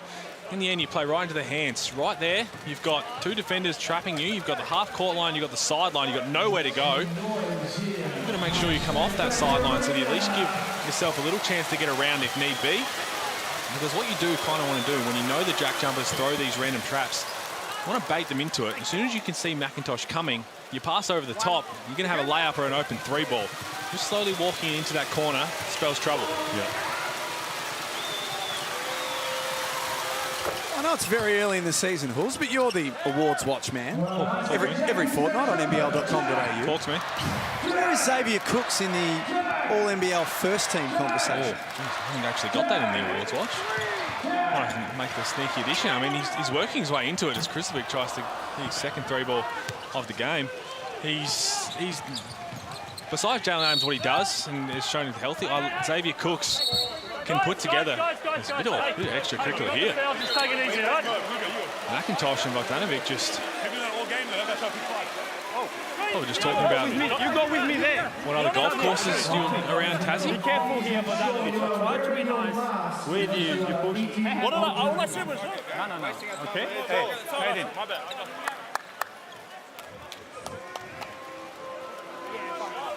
Guys, all that's going to happen here is a double technical. Stop. Okay. You heard it there. Bit of back and forth between McIntosh and Bogdanovic, and just standing in to say, I'm going to keep going. Feel free, but give you a double technical because they're easy to give out. Try and quieten you down. All right, we sorted. All right, we got 2. Let's go. 2 shots. Hey, it's two teams that really want to win, right? I mean, it's going to get heated. I like to see it. The ref's just calling that one down. But definitely warning the guys, like you said, Pete. We've seen him give out texts this year, and protect these guys up if it gets a little too rowdy, that's for sure. So just back to your awards watch. At what stage do you think you will start to feature the All-NBL first team? Oh, I mean, it's pretty important. Well, it is. I mean, you look around, there's a couple of blocks, obviously, with the way Bryce Cotton, Vic Law, Mitch Creek are playing, but it opens up a lot of it because Vic Law, Mitch Creek, they're going to be in that outside distinction, and then Xavier Cooks is in there as well. Yeah. So I think Xavier Cooks, before Jalen Adams went down, I was saying have to put some sort of MVP season together, and he showed that. He impacts the game in a variety of ways. I love the way he goes about it. Now Jalen Adams comes in, and of course I hype up a man and he turns the ball over. McIntosh stole it away. But the inside players for the All-NBL team is going to be a fascinating race. Good take from Adams. Might not have a true centre in there. That could be one to watch. Cooks, extra ball pass from Bogdanovic, finds a wide open Glover. There's a foul. Green. That's a foul on Sam McDaniel. Doing the right thing to box out, but he had his hands down. There's Xavier Cooks. McIntosh staying with the play. And Sam McDaniel was doing the right thing to box out the bigger Xavier Cooks, but wrapped his hands around the back, almost giving a hug to behind. That's an easy foul call. And it sends Xavier Cooks to the line. We talk about how good his season's been. This and the 3-ball is really the only blemishes on his game. Shoots the free throws at 63%. He's 7 of 28 from 3. If he starts knocking down a bit more consistently, he's got such a big ceiling. A reminder, when the two teams met in round 3 at Kudos Bank Arena, Sydney won the game 83-71, but Tasmania led at every interval, quarter time, half time and three-quarter time, and got blown off the map in the last quarter. They'll be aware of that. McIntosh trying to be aggressive. Won the ball back for his team, for Adams. Yes! And that's what we spoke about Mackay McIntosh. You don't have to put up 15 points a game. Do all the little nitty-gritty while Adams and Majette are leading the team. That's going to make Scott Roth happy. Clean up the defensive glass, be solid on the defensive end, get some extra opportunities.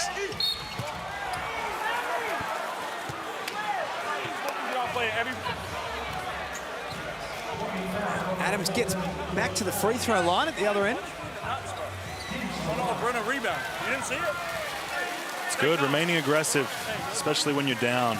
Getting to the free throw line and knocking down free throws is the easiest way to climb back into a game. So, you know, Sydney's doing exactly what they need to do. Xavier just before, obviously, on the last possession, and now Jalen Adams back at the line. Well, he's 6 of 17 from the field, Jalen Adams. He had a tough going about it in this third quarter. And a lot of it is because right now, no one else is shooting the free ball well besides Jarrell Martin. So when Vasiljevic, he's 0 of 3, Glover 0 of 2. Everyone else is sinking in. Everyone's trying to say, well, Jalen Adams is trying to do a one-man show here, trying to make the right play, get a bucket. Until someone else knocks down some threes or puts some points on the board to take the pressure off them, they're happy to defend it the way they are. That's going to be a foul. That kills you as a coach. That's a double tech for you two guys. Double tech. Double tech. There's been a bit happening between both teams. Double tech. That's it. After. Tell you what, Nico, it's not someone you want to talk back So to. the first foul is on McIntosh. Technical foul Nico green on 0. gets in there. Technical foul white on 13. Cancel each other. Radanovic and McIntosh. No, you're talking. You told me a pussy, told me a stop. You just started talking to me, so I responded.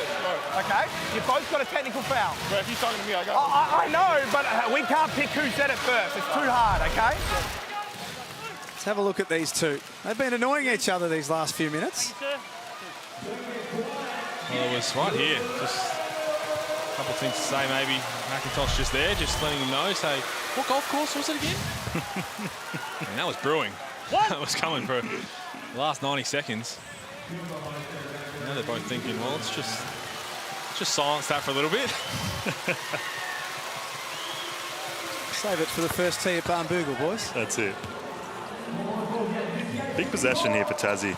You know, they want to come down and score, and obviously down the other end get a start. They want to go into this fourth quarter ahead, hopefully in an 8-point lead. Give them a little bit more of a cushion here. 5-second differential between the game and shot clock. Adams, 3 seconds. Stepping back for 3. Misses. It'll have to be Xavier Cooks. He's run out of time. The Jack Jumpers have been here before against the Kings. They've led with a quarter to play. Last time, it was a shocker in the last quarter. Can they atone for the round 3 loss? We'll find out next in the Hungry Jacks NBL.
Four points separates the teams at three-quarter time at MyState Bank Arena. The Jack Jumpers 58, Sydney 54, and this game's swinging in the breeze right now. It is, Jack, but we said it before, you know, Sydney, their best quarters are their first and their fourth, and Tassie needs to be aware of that coming out, because these guys aren't going to stop pushing the ball, getting to the free throw line, being aggressive, and putting it on these guys. Look, both these teams have been in this exact same position just a few weeks ago, or a month ago actually, at Sydney. Jack Jumpers were outstanding for 75% of the game, and the Kings went on a 29-8 fourth quarter run to just run over the top of them.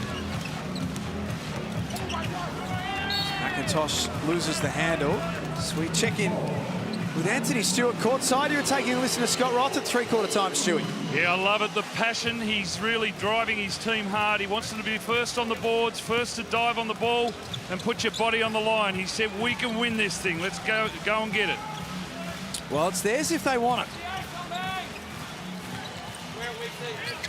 They won their last two games last weekend against New Zealand and Adelaide. Big energy in both. Sydney also looking for three in a row. Boy, let off the hook there because Jared Weeks turned his head and left Jalen Adams wide open. He's 1 of 8 from 3. Man, as we highlighted, shooting 48% over the last 3 games from 3. Josh Adams gets to his sweet spot there. I love the one dribble pull up rather than the step back where he ends up being that long contested long 2. 16 points for Josh Adams. Martin doesn't get that one to drop. That's good D there by Will Magnay. Staying in front, getting a hand, making Jarrell Martin make a turnaround over the left shoulder, right hook. JackJumpers get it back. He's going to 24 reset. Okay. fix up the shot clock. 23, please. Just saying the shot clock needs to be 23, not 24. So it's a man who knows exactly what's going on the floor. It's the little things, Pete. It's the little things. Thought it might have been 14. We just wanted the 1 second correction. The Jet started this last quarter on the bench. Steindl steps into the 3. 1 of 6 across the night, the JackJumpers skipper.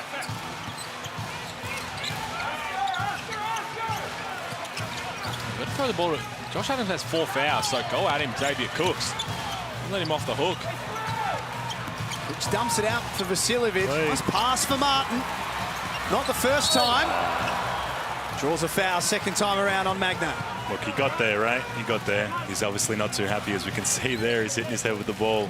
Jarrell Martin definitely feels like he should have finished that first one, but he got to the line anyway, got his own board. It was a good read from Magnay. There's the mismatch of Adams and Cooks. Adams got the 4 fouls and he ran over to double and rotated well enough.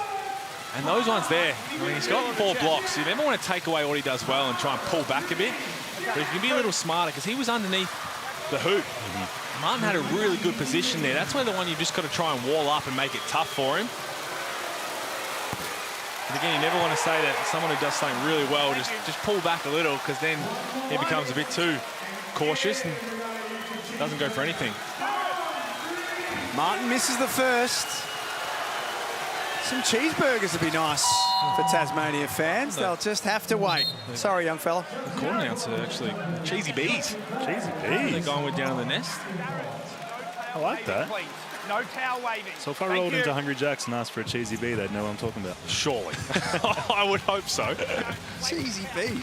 Maybe I'm getting old. Yeah, no, I haven't heard that one either, Jack. Trust me. That makes me feel better if you haven't heard it. I haven't. That's just what they were rolling with. Oh, I like it. In the nest. I like it. Find themselves up 5, the JackJumpers. They're creeping. Sydney's creeping into this game, and this is what you've got to avoid, because they're going to keep grinding this one out. And again, they forced Tassie late in the clock to get something up.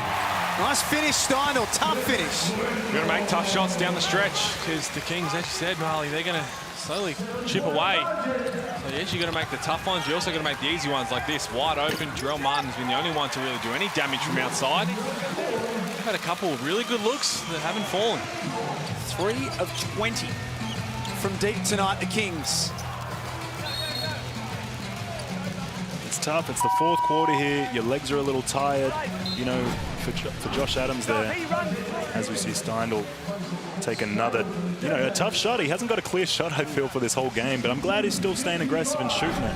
But as for Josh Adams, you know, you need to get to the rim. You're tired now. You're a little fatigued. That's why we see those threes, you know, those pull-up threes miss short. Just cleaning up the floor down the other end, and I'm assuming this might be a very quick breather for those two.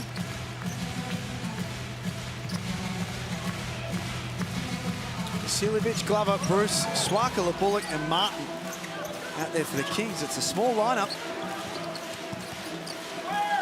Chase Buford throwing a little something different at the JackJumpers. Good play by DJ. Way to spin using his bigger body against Josh Jet. Let's go. Line up.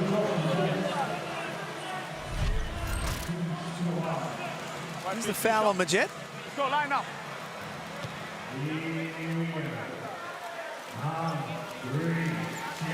Scott Roth is having a look at it, thinking about potentially challenging. Been tough. Gathering all that data for the coaches challenge, Jack. One shot, let's go. Scott Roth, you want to make sure he gets the next one right because he's down the bottom. I'll tell you what, Chase Buford is right now, no pun intended, the coach challenge king. Is he really? He is 7 of 9. He is an outstanding record, and that's a lot of it about challenging the right thing. I think it's such a great part, great addition to the game. Used correctly can be huge in swinging momentum or saving a foul. Taking a special interest in the coach's challenge this season, haven't you? Like those, they do all the hard work. The Jet gets bailed out by Bruce there. 1 second left on the shot clock. Well, it will be a side ball. Well, Josh Majette trying to claim that he was shooting because he felt the foul, was going to throw it over his head. She might have a little case, to be honest. Definitely had the awareness of the foul was coming. Sean Bruce handing the cookie jar. Okay, that's a tough one to give you active shooting when your back is to the basket and you're still trying to I was about to say, yeah, right there. Yeah. I mean, good smart play from Majette there, but I don't think the ref's going to pay you that one with your back to the basket. Fresh 14 to work with for the JackJumpers.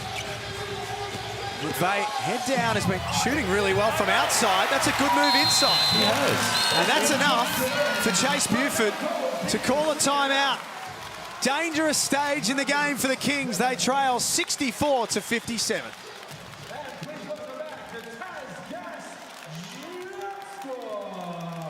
6.5 minutes remaining. A little bit of momentum starting to go back with the JackJumpers, Marley. Well, look, and you saw that and how important that last possession there was for Jack McVeigh and the Tasmania JackJumpers. They need this momentum. They need to get stops on one end and then score on the other. That's where they're struggling, is they're not putting the ball in the hoop. But if on the other end they're getting stops, then they can still win this game. Jalen Adams has 18 points. Tasmania have 3 players in double figures. Josh Adams, 16. Jack McVeigh, 15. Josh Majette, 11. This game very much up for grabs. The JackJumpers playing their last game at home for the next 4. They'd love to pack their suitcases and take a win with them.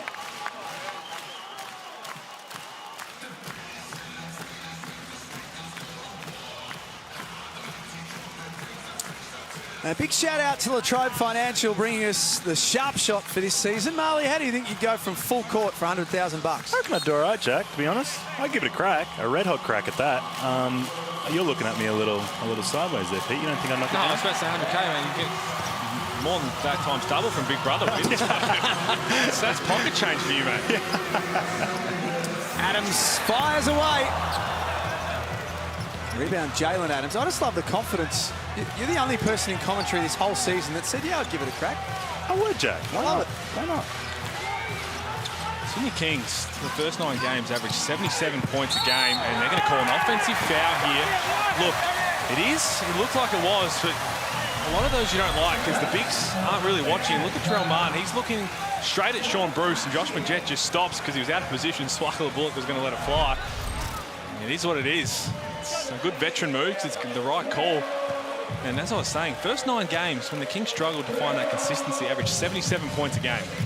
Oh, Jalen Adams is a big part of that. In the last 2, they've had 96 and 97. They've got 57 here, and only 3 players have scored more than 2 field goals. And that's the big trio. Talking about the supporting cast, trying to take the pressure off them. It hasn't been there so far tonight. The best part about it, we've got just under 6 minutes to make sure none of that matters if you can crawl back in this and come away with a win. Well, that's right, Pete. I mean, you know, you want to rely on your big players, your big 3 to obviously come out and make a big impact. But for role players and other guys around these guys, you need to be, you know, providing a little bit of comfort for them as well when the ball maybe not be going in the hoop or they're in foul trouble or whatever it may be. Nice hands, not once but twice from Jalen Adams on that play defensively. Now he takes it at the other end, puts Kenyon on skates. 3 ball just has not been there tonight because it's a tough move. That's what he wants to get to. A little shake. 1 of 9, just 11% from 3. Easy finish.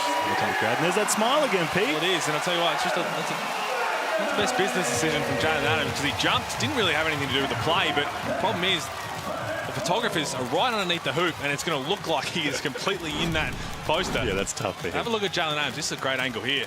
Good pass from Will Magnay, and then in comes Jalen Adams, and that is not where you want to be when the photographer is right underneath the hoop. You got to get right out of that play. I think you would too, Pete. You're a smart player. You get right out of that play. As soon as you see any sort of athlete there, you start running the other way. Nothing good can happen. That's what Will Magnay has started to bring. That smile, there it is. That's what we want. If we don't have it, Rel, you're going to pick the picker for JA right there, right back into it. All right? Hey, let's start picking up full now. All right, get into it, make it feel you. Get into it, make it feel you. See if we, big shifts off Kenyon. See if we can make something happen. Time to go, fellas. Time to go. Let's go. Defense on 3. 1, 2, 3. Defense. It is time to go. 5:21 to play. And you see there the big sentence he said. We can make shifts off Matt Kenyon because not a shooter. He's 0 of 4. If he hits 1 or 2, maybe we change it. But basically saying that if you're guarding Matt Kenyon, be on the helpline where you can go double randomly. You can go swipe down at the ball. Just try and do something. Bring that energy. And then if you're Matt Kenyon, you see that once. The next time down the floor, cut to the rim because someone's going to have to bump you and something else might be open. Josh Adams, 16 points for Tasmania. Continues his good form at My State Bank Arena. Averages 17, nearly 18 points a game in their 6 home games so far. 4 of those games have been 20 or more. Cooks trying to get busy on Magnay. Look at that. Shovels it up with the left hand and scores. With the left, with the right. I mean, he's playing a really versatile game today. He's showing us all of his little tricks that he's got out there. Xavier Cooks, man, he can score the ball definitely when he gets it that low. 16 points, 12 rebounds in the game. The Jet at the other end was playing for the foul and found the contact. He does that a lot when he comes off on-ball screens, Josh Majette. Smart point guard. Chase Buford's having a little look at this. See over there, just looking at the replay. I get a challenge here, Pete. Well, this is the crucial time, but you see his hands in the cookie jar. And well, that's it. And Josh Majette keeps him there, keeps him on his hip. It's a smart play. Jalen Adams basically saying he's got me hooked. Well, when you put your hand in there, a veteran who's been around knows what he has to do.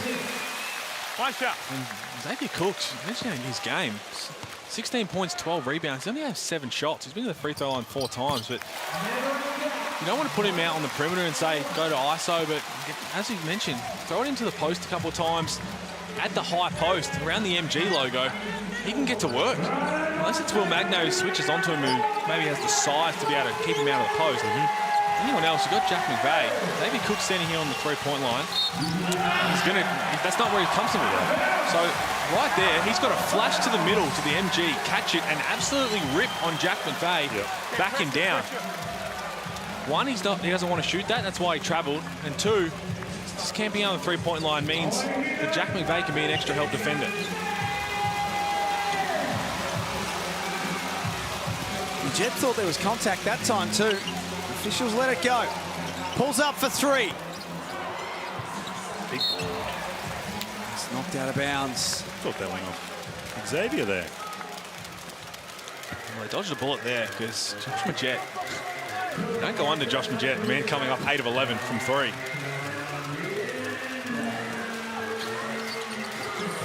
4 minutes remaining. There's an offensive foul.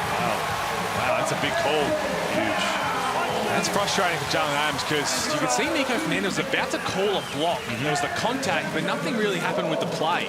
So I think Fernandez said, well, I'm going to give play the advantage here because you haven't really turned it over. And then he went again and got the hook. So that's just really, really frustrating. On one hand, you'd like to see refs try and play through it if it means you're going to stop a fast break or you're going to stop a drive to the basket. Oh, boy, that hurts. It does. And 3 fouls there for Jalen Adams. I mean, you've got to protect yourself now, especially with 3 minutes left.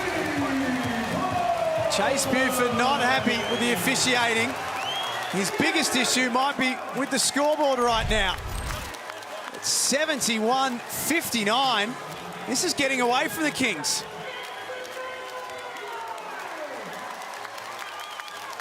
Well, it is, and Chase Buford not happy, and as we mentioned, rightly so with just the way that play. There's been a lot of contact on Jalen Adams that's gone unwhistled. And you can see him here on the right of your screen. Because it was a foul. And as we mentioned, I think they were going to call it, and they thought maybe he's got him beat, he's going to turn the corner. So they let it go, and unfortunately, when they tried to catch up, he went with the hook. So that's just why he's frustrated. Doing his best Greg Popovich impersonation there, Chase Buford. So this is why Chase Buford's not happy, and he's right. So that's a foul, and you can't see it. Nico Fernandez is about to call it, and that's a hook. Yeah. That's 100% a hook. But the first one, I think they thought because he was beat, you can see Nico Fernandez just right there thought, okay, and then, or maybe he's past him, and he does hook him. So that is right, but that first foul, I think, has to be called. I think you have to call that one, Pete. Especially when Chase Buford's been on the case the whole time. And there's been a lot that I think they've walled up well. McIntosh did it, that they haven't been fouls. But that one is. And unfortunately, they come down and hit a 3-ball just to make it even worse. And rightfully so. Chase Buford has a little bit to say to the ref about that because he's not too happy.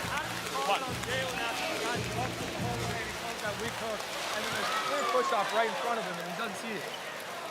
Badass can't keep up. He needs to be better.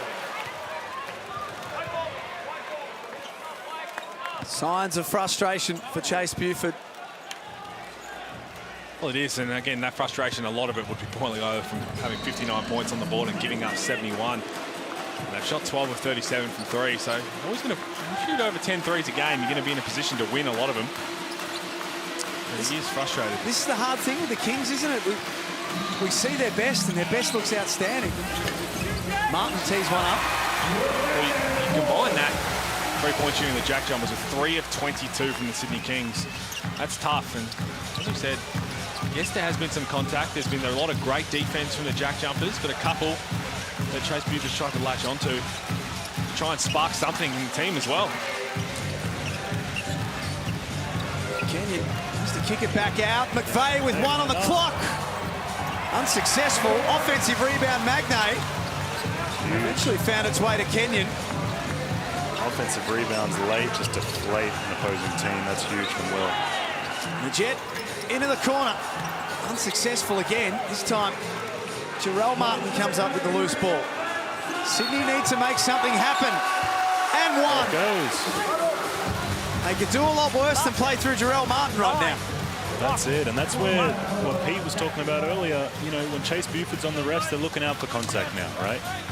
And right there, they just got rewarded with that, hopefully an and one if he converts the free throw.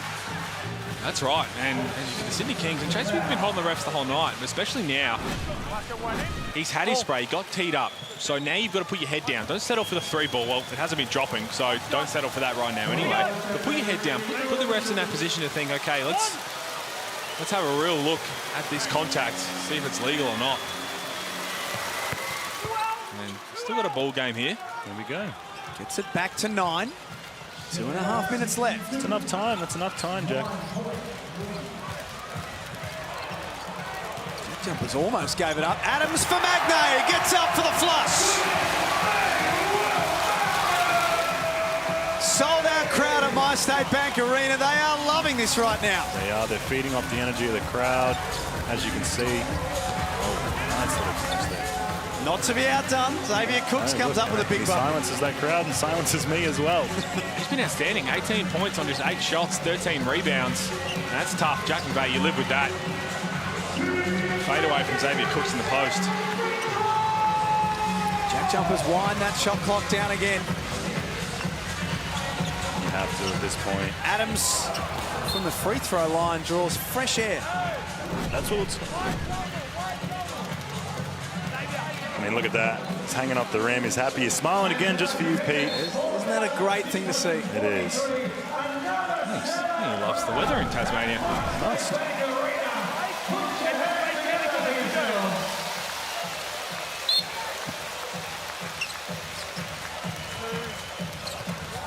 Swaka Bullock scoreless tonight. Only 2 field goal attempts for a man averaging 6.5 points a game. I like that. Tassie, you know, full court D, trying to slow these guys down, use more clock. Great take, Jalen Adams. There's the smarts of Jalen Adams. We spoke about how he gets into the big body. The small guard, put the moves on up the top, and then Will Magnay's going to come across and try and block that. Doesn't matter if you try and go underneath the hoop. Still going to come across this length, but stuck into his body, throw him off balance, where all he's going to do is just clean you up. So Jalen Adams a chance to bring this back to a bit closer.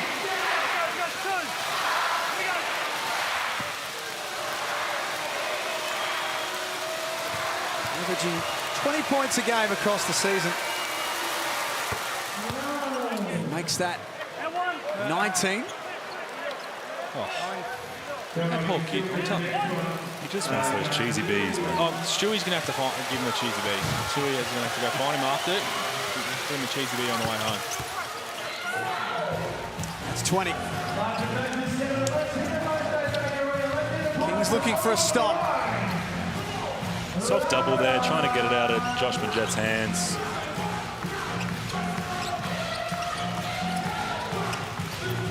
Oh, bit of a fall there. Majet couldn't get the 3 ball away. Again, Tassie late in the clock. Adams out for Majet. Can't put the finishing touch on that one.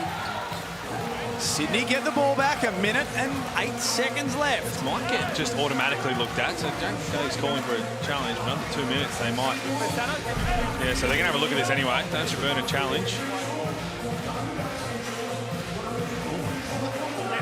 Oh, Jack. No, I'm not sure. I think Jack. Right come off the palm of his hand. No, look, I think it was originally. I was about to agree with you, and then right at the last second, I think Jalen Adams might have had a little piece of it. The replay center will have a good hard look at this with all the angles. So in the slow motion, it's going to be hard to overturn at that speed. But I don't know. Here we go. Right there. So Jack McVeigh's coming down. Does it hit Jalen Adams' left hand? As that you see his pinky move, but again, Jack McVeigh's the one initiating going out. This is why when you look at it and you break it down frame by frame, it's so often unfortunate, and it happens in the NBA, that Jack McVeigh's the one pushing the ball out of bounds. Jalen Adams is trying to bring it back. Confirm. Wait. There we go. It's going to stay. It's too hard to overturn. But those ones so often when you're trying to push it one way, and if I swipe the ball out of your hands trying to swipe it down, there's a strong chance the last time it's going to hit is your finger, just because that's the way it's going. That's right. When really it's a basketball play that it's out on me. Nothing conclusive to overturn the original decision. Sydney need to go now. 1 minute left. Yeah, hey. Right on cue. DJ gets up a 3. Hasn't been his night, unfortunately. 1 of 7. Vasiljevic. JackJumpers need to be smart with the ball. Take care of the result. Chase Buford's yelling a foul. They wanted to foul Matt Kenyon. Yeah, Josh Adams, you're not going to try and foul him. He's a good free throw shooter. Oh, my. That was interesting. Adams trying to get to the other end. Kenyon's called for a block. Chase Buford. Sorry, Scott Roth might have a look at this. His potential was called a block from Adams, and yeah, there's not. Matt Kenyon doesn't like it. I know he initiated the contact, but he wasn't in position. He was still moving. So that was never going to be challenged by the coach. Matt Kenyon not happy with it.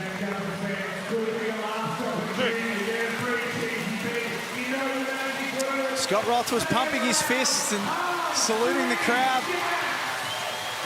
Well, a couple of their last wins, there's no reason not to do it again tonight. And she said they're about to go on a nice little road stint for away game, so maybe he does want to pump the crowd one more time. Go on time. How good is he for the culture, the building down there? I think it'd be rude not to. Maybe it was I'm not sure, maybe it was a one and done thing.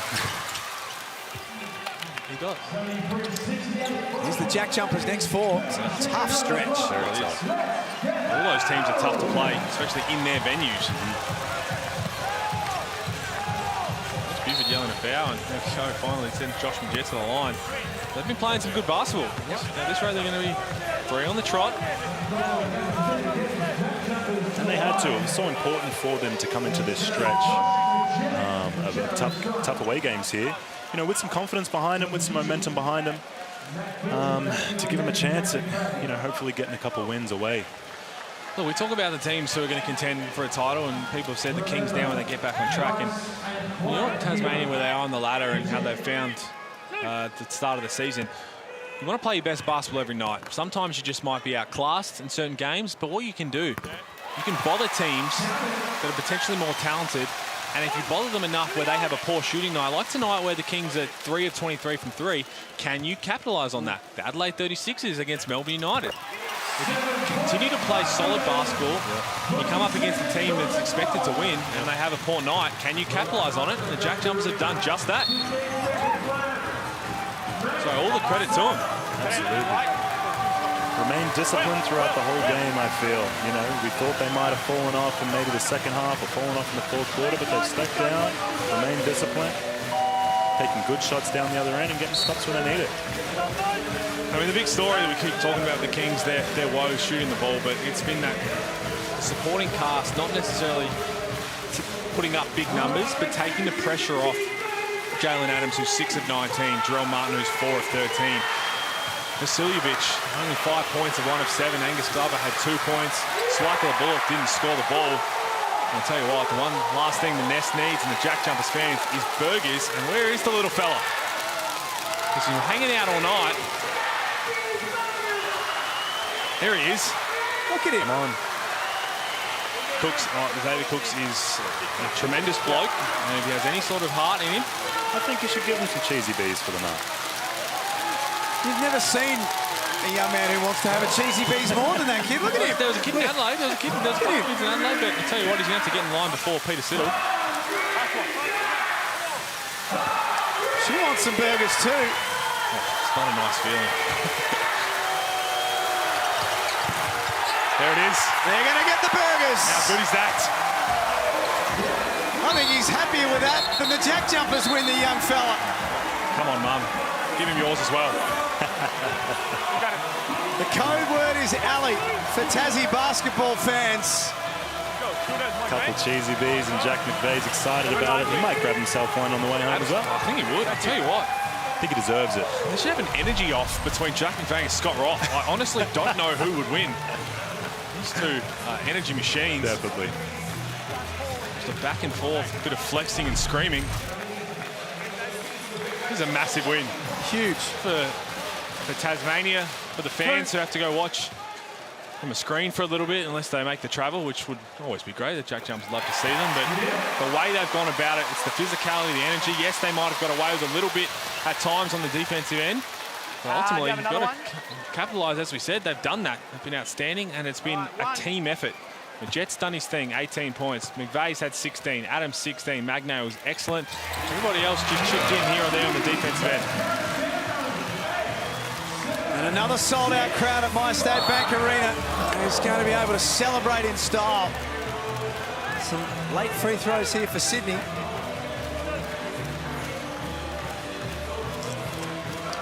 There's the proud father, Scott Roth. There he is. It's definitely going to be sleeping well tonight, Jack, that's for sure. Huge win for the Jack Jumpers. And that takes them to 4-3 at home for the season as well. So for a new team coming in, to win on your home floor, crucial. It's very crucial. I think it's really important. You know what I mean? For culture-wise, it's really important. You want to win in front of your home crowd, keep them interested, keep them entertained, keep them coming back to support you guys. So it's big for them. And what I'm sure they appreciate is the energy that they share with the crowd. Will Magna's going to check out the game. I changed my mind. Scott Roth wins the energy battle every single time. I believe that. What kind of coach is doing that with their guys? You know what I mean? 3 wins in a row. A big moment in the young life of the Tasmania Jack Jumpers. I reckon he might go again. Scott Roth, and why wouldn't he? Yeah, what's the odds on this, Pete? 7-point win over the Sydney Kings. The crowd was enormous. Scott Roth is up and about, and so he should be. I need to see something from him, Pete. Here he goes. There it is. A bit subdued. There it is. That's what happens because he's saying, like, you guys should expect this now. We're going to start to string these together. Playing with confidence, playing the right way. He should be a very happy man because they've bought in. They made the changes, more importantly, because at the start of the season, know they won the first game, but had some problems on the offensive end. Their defense wasn't up to par. And whatever they've done to really lock in, change the way, they've been more patient, they've been more settled. Their energy's been up and about on the defensive end, and everything started to flow. So big credit to what Scott Ross done and the team for buying in. And have a look at that, man. Footlocker player of the game, Will Magnay. 12 points, 7 rebounds. He's got 4 blocks as well. He was everywhere. Yeah, rightfully so. He gets the player of the game. I think he was huge. Without Will Magnay tonight, it could have definitely been a different story, I think, Jack. They've kept the Kings to 70, and in the process have chalked up their 5th win in their first season in the Hungry Jacks NBL. That makes it 3 in a row, and it might very well be the biggest scalp that the JackJumpers have taken so far. Party time at My State Bank Arena. The JackJumpers get the money, 77-70. We're back to wrap it up after this.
It's official, the Tasmania JackJumpers are on a winning streak. 3 in a row, they get the job done tonight. 77 I should say, to 70 over the Sydney Kings. They closed out in the 4th quarter, which they couldn't do in round 3, and all of a sudden this team's got some serious momentum. Well, they have. I mean, the Sydney Kings, they've been playing really well, but 1 of 15 threes after quarter time. You're going to struggle to win games shooting at that clip, but some turnovers at the wrong time. The Sporting cast didn't chip in, and life was tough for their superstars. And just a good vibe right now going on in Tassie. And there's Scott Roth loving every bit of it.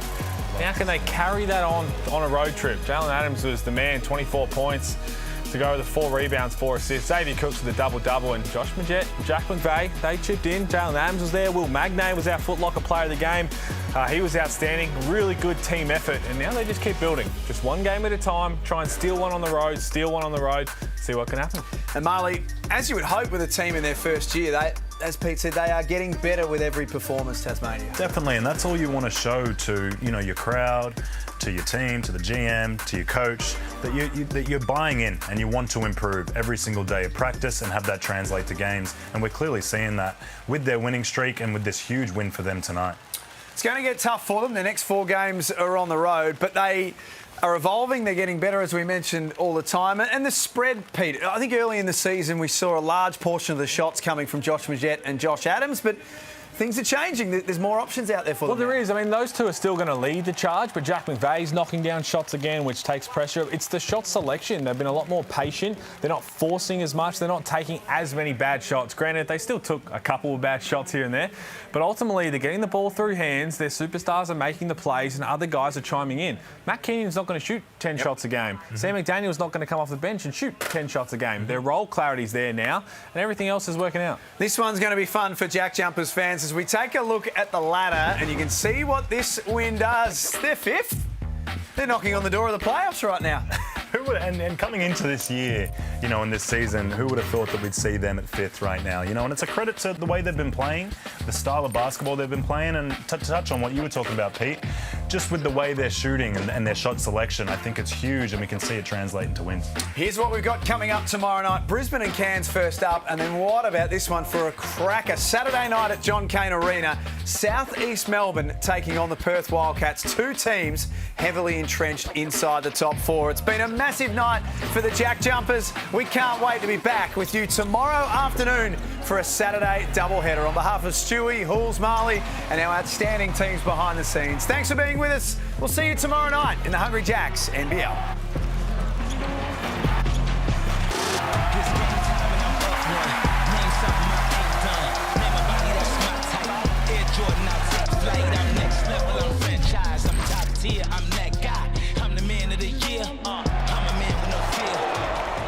This program is brought to you by Hungry Jacks and Bunnings Trade.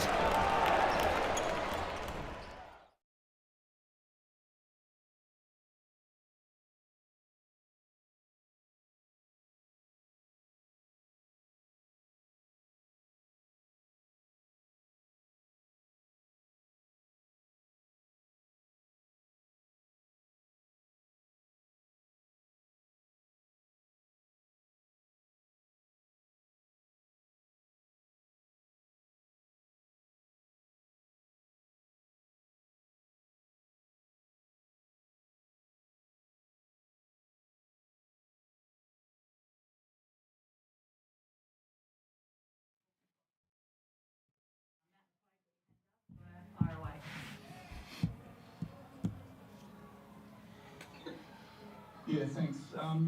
Chase, obviously a tough night. Great start though, first quarter. What happened in the final 3 quarters? Didn't make a lot of shots. You know, you're not going to win many games going 3 of 23 from 3, 13%. Probably not going to get it done. I mean, you made 5 total field goals in the second half. Was it breakdowns defensively, or was it what they were doing to you defensively that was disrupting you? Yeah, I mean, we shot a ton of free throws. We were attacking the rim, getting fouled a lot. They called some, they didn't call some. I think we had 6 free throws at half, so we shot 27 free throws in the second half. So that's probably why we only had 5 made field goals. We were getting hacked a lot. But, yeah, just, you know, honestly, I thought in the second quarter, when they made their run, we didn't take some great looks. We had some maybe early threes that weren't the best. But second half, yeah, had some great looks, wide open threes, didn't go down. Just really, Jalen Adams had a couple layups, rimmed out. We all had a few layups, rim out. Magne had some good blocks, but yeah, just, you know, one of those nights where you got to make some shots. I thought we got some great looks throughout the night at times, and just, you know, weren't able to make any. Look, you were obviously down in numbers with Matur going down. Did you feel like fatigue was an issue at any stage, particularly in the second half? The what, sorry? Fatigue. Fatigue. Yeah. You'd have to ask X and Jalen, some of those guys that played big minutes. I thought they were out there competing, fighting through screens. I'm sure they were gassed, but you know, at the end of the day, not that much of a difference for X and Rel. A couple minutes, but yeah. It would help to have 2. It would help to have all our healthy bodies, but where we're at, we got to go out and play and compete. You only got 12 points from everybody else on the roster other than X, Jalen, and Martin. What can you do to sort of get those guys a bit more involved offensively? Again, Matt, it comes down to making shots. We had good looks and we didn't make them. Yeah. X, what were your thoughts on the game? Credit Tassie, they play really hard. They had a lot of energy in this gym, but I mean, we played good defense. I felt like they were just making shots, and we just couldn't get anything to fall. I mean, they got them brand new rims out here. They're stiff as hell, so you paid the price. No worries. Thanks, guys.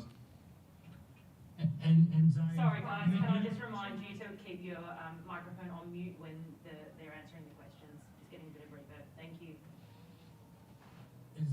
I know it's tough when you lose to worry about individual performances, but you must be happy with the way your body, I guess, is allowing you to play such good basketball right now. Yeah, I mean, I'm happy for my body to stay healthy and all that kind of stuff. We just lost the game, so I don't know what to say to that, really. Sorry. You played a lot of minutes.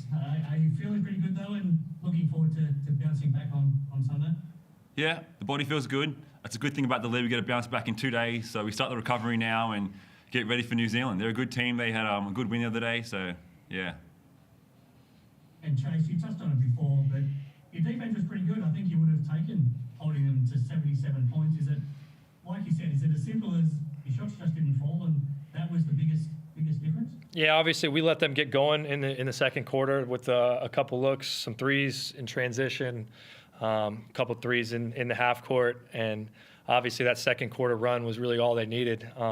We held them into the teens. The other 3 quarters, we just, we had trouble scoring, and when you don't have the ball go through the hoop, it's hard to score. And similar to what you mentioned before, but you only had 8 players that got on the floor. Do you hope to have a couple more healthy bodies for Sunday? You always hope, but you never know. Of course. Yeah. We're going to say no to that? Yeah. Well, will you have any healthy bodies? We'll have to see. What do you need to do better now for Sunday against the Breakers? Like I've said multiple times, we need to have the shots that come off our hand go through that orange ring a little bit better. Thank you.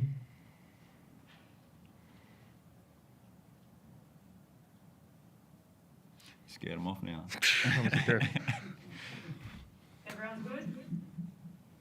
Don't be scared now. Jason's mad.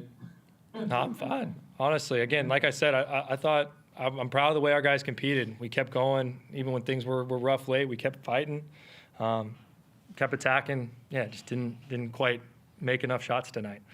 Yeah, exactly. Thanks, guys. Good, guys. Thank you. Thank you.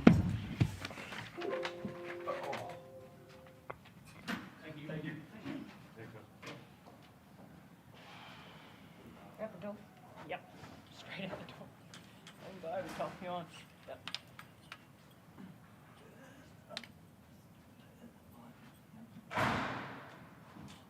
I need to open up the other door.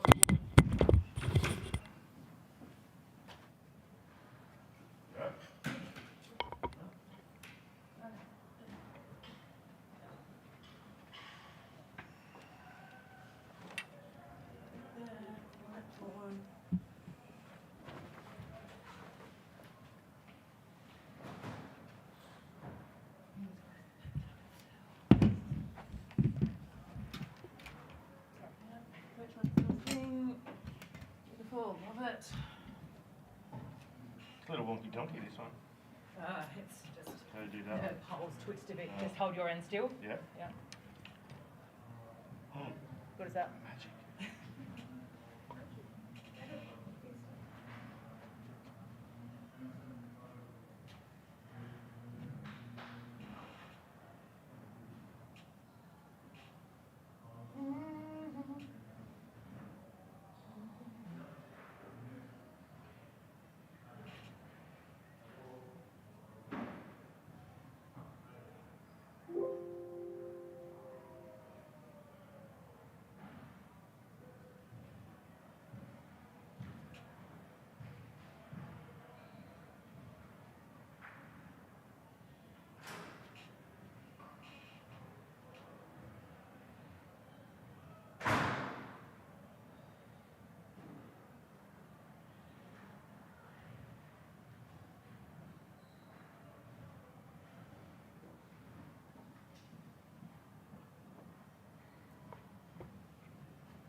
DJ KB. Matt Kenyon and Scott Roth are on their way. Matt's just doing drug tests.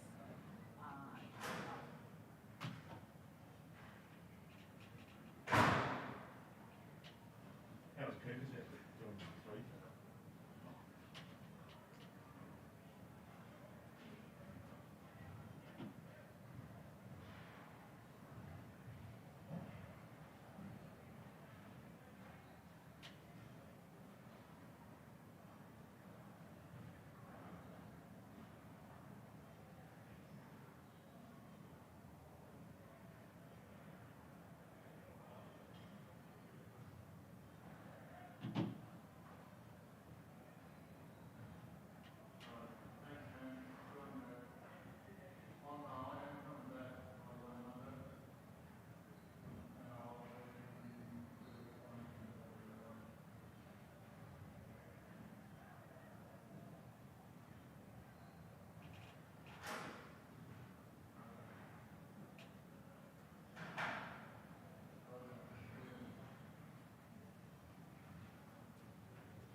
Jump to 5th. Good.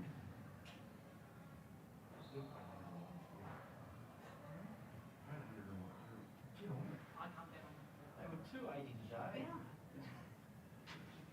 It's a win o'clock. Kings were on the morning.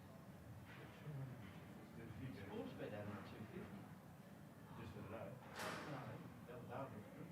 Not for the win. It's nothing in the $2? No, 200.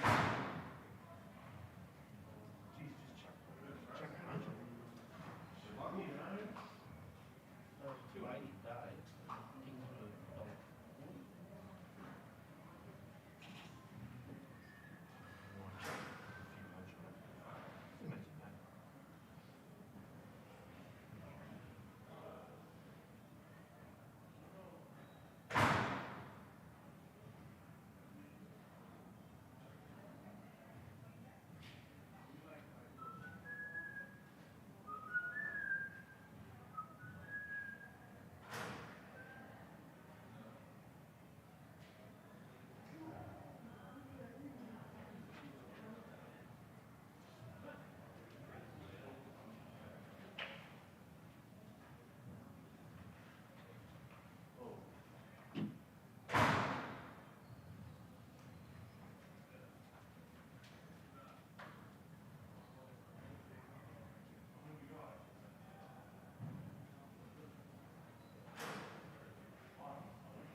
Wiggles concert. Wiggles concert. That's what we're doing. Right. Wiggles take precedence. No, there's Wiggles on the 19th. They wouldn't know the building. That's what I was told. Right. Actually, I spoke with Faith today.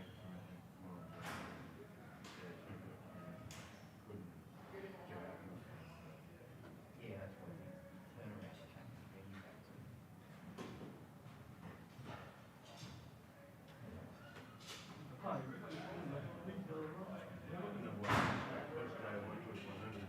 Yeah. Song. And from J, haven't they? What's the song? Did a retake? Yeah. I was going, I was doing a broadcast somewhere, and they come over to the hub. It must have been a BBL game or something, along in the Ashes. And they said, oh, Wiggles just run through the day. What? That's bizarre. We're all on the phone. Hey! You know that coming back. Are you John back? We just don't know. Maybe Dave. See if Dave wants Danny troll. You can see with their trolleys are down here with the camera box. Their camera box is maybe on. I reckon they want to come back home by now. Dave, come on. Oh, gee. Oh, yeah, right. That's fine. Alright. Alright.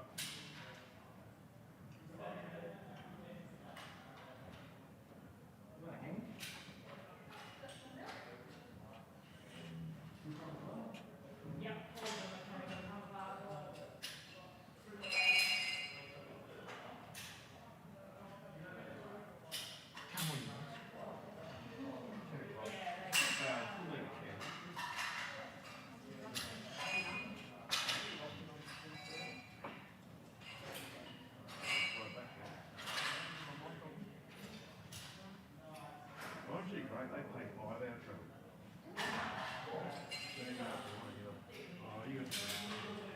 You NEP or MG?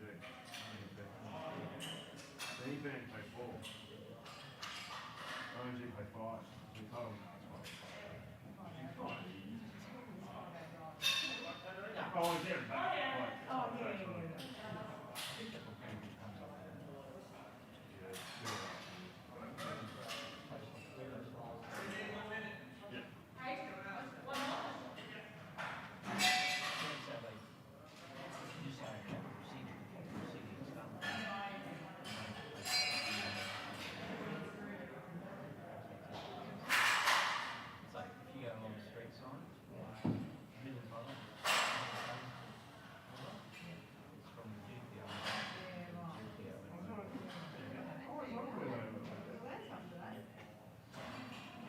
If you look at the old, you see them some of the times, the old markers, the white marker. That's what I found out. Are they in miles, I think? Yeah, but it was GPR. Take it off on day.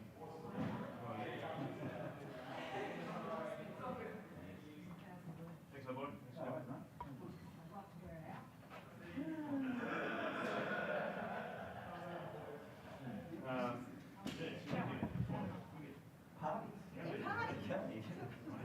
I thought the parties I was talking about just then was equals in the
still got it. Four? Oh, he more than that.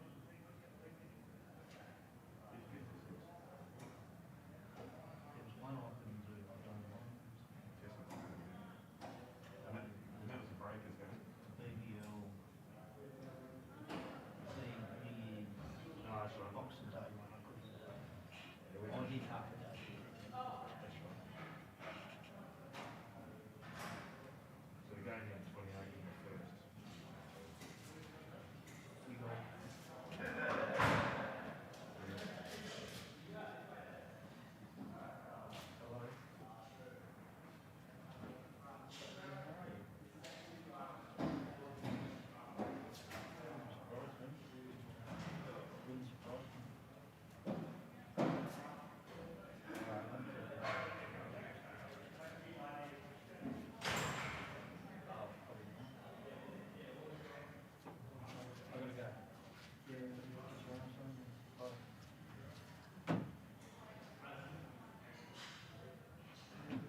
I lost all my, as I said before, all my time. I thought that was the third quarter. And I would say walk across. And they all cheered.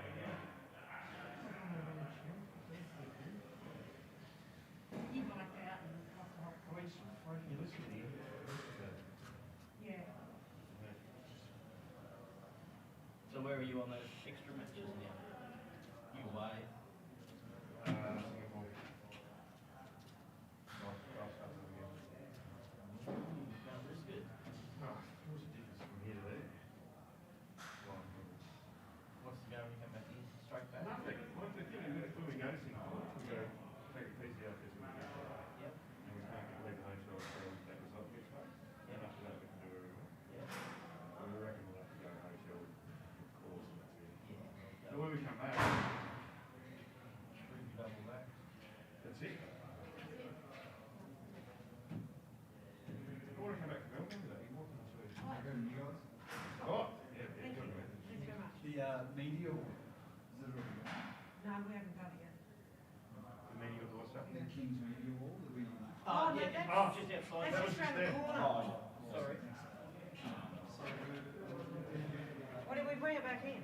No. No, She must have taken it. Taylor had it.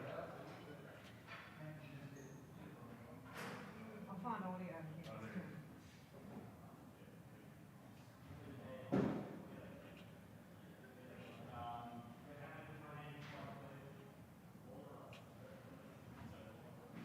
Yeah, he came back to Melbourne, come up for tennis, and they go, vaccinate people on this side, unvaccinate people on this side. He walks right through, vaccinate them, they're like, keep going, keep going. He's like, take a look, it's a now it's ready. I was over there for the final. So I didn't. He's over there. Yeah. So the first few was, oh, you haven't done the test within 3 days. NEP required that. No, this was when I went. 28, 29, 30. So, and then the 31st it changed with New Year's Eve. So I was still working at PCR test. I got the test on Sunday, come back positive. Yeah? You've had it? Yeah, You've had it? not bad. Did you know you had it? Really? I did after I had the PCR test, probably the day after I was a bit sniffly. Really? Oh, coughed. So what happened? Did they put you up while you were over? No, that's when I got back into Tassie. I was actually I was BBL. I was meant to do a match. And the day before, they actually rang me up and said, oh, you're a close contact with someone. You were contact someone on the plane's come back positive. So they said I was a casual at that point. So I went home, done a rat test, had some it was negative. Next morning I was still booked in for PCR. When I done the PCR, positive. NEP and training today. Alright. We're on. We're up. I'm going to try and talk through those mics, so keep it alive. No, I don't know.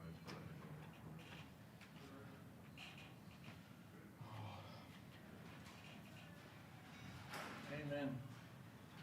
Apologies. It's all your fault. All right, everyone, we've got JackJumpers head coach Scott Roth and Matt Kenyon. Jared Lawley, you've got your hand up, go if you like. G'day, Scott. Congrats on the win, mate. Thank you. 3 in a row. How does it feel, I guess, first time? Well, I've never had the feeling here before, so it's all good right now. It's our first, obviously, kind of streak, and yeah, I mean, the guys played, I thought, very well, especially in the second half, just in general, with just buckling down and making some plays and grinding the game out, and just really proud of them and the effort that they're giving on a daily basis and the culture they're building, and it was a heck of a win for us. What was it that turned around from the first quarter? Obviously not a great start from you guys, but after that, you looked like a different team, especially that second quarter. Well, I think just a combination of just getting settled in a little bit defensively and just kind of finding our rhythm there and starting to apply more pressure. And I think the accumulation of that over the course of the game started to wear a little bit on them in some areas. And then, we started driving the ball and being a little bit more intent about getting the ball into the basket and not settling as much early on as we were. And just the overall, just the work ethic and the work rate that all these guys were putting in was tremendous. Yeah, you must be happy with the offensive spread. You had 4 blokes scoring double figures. What do you think of that?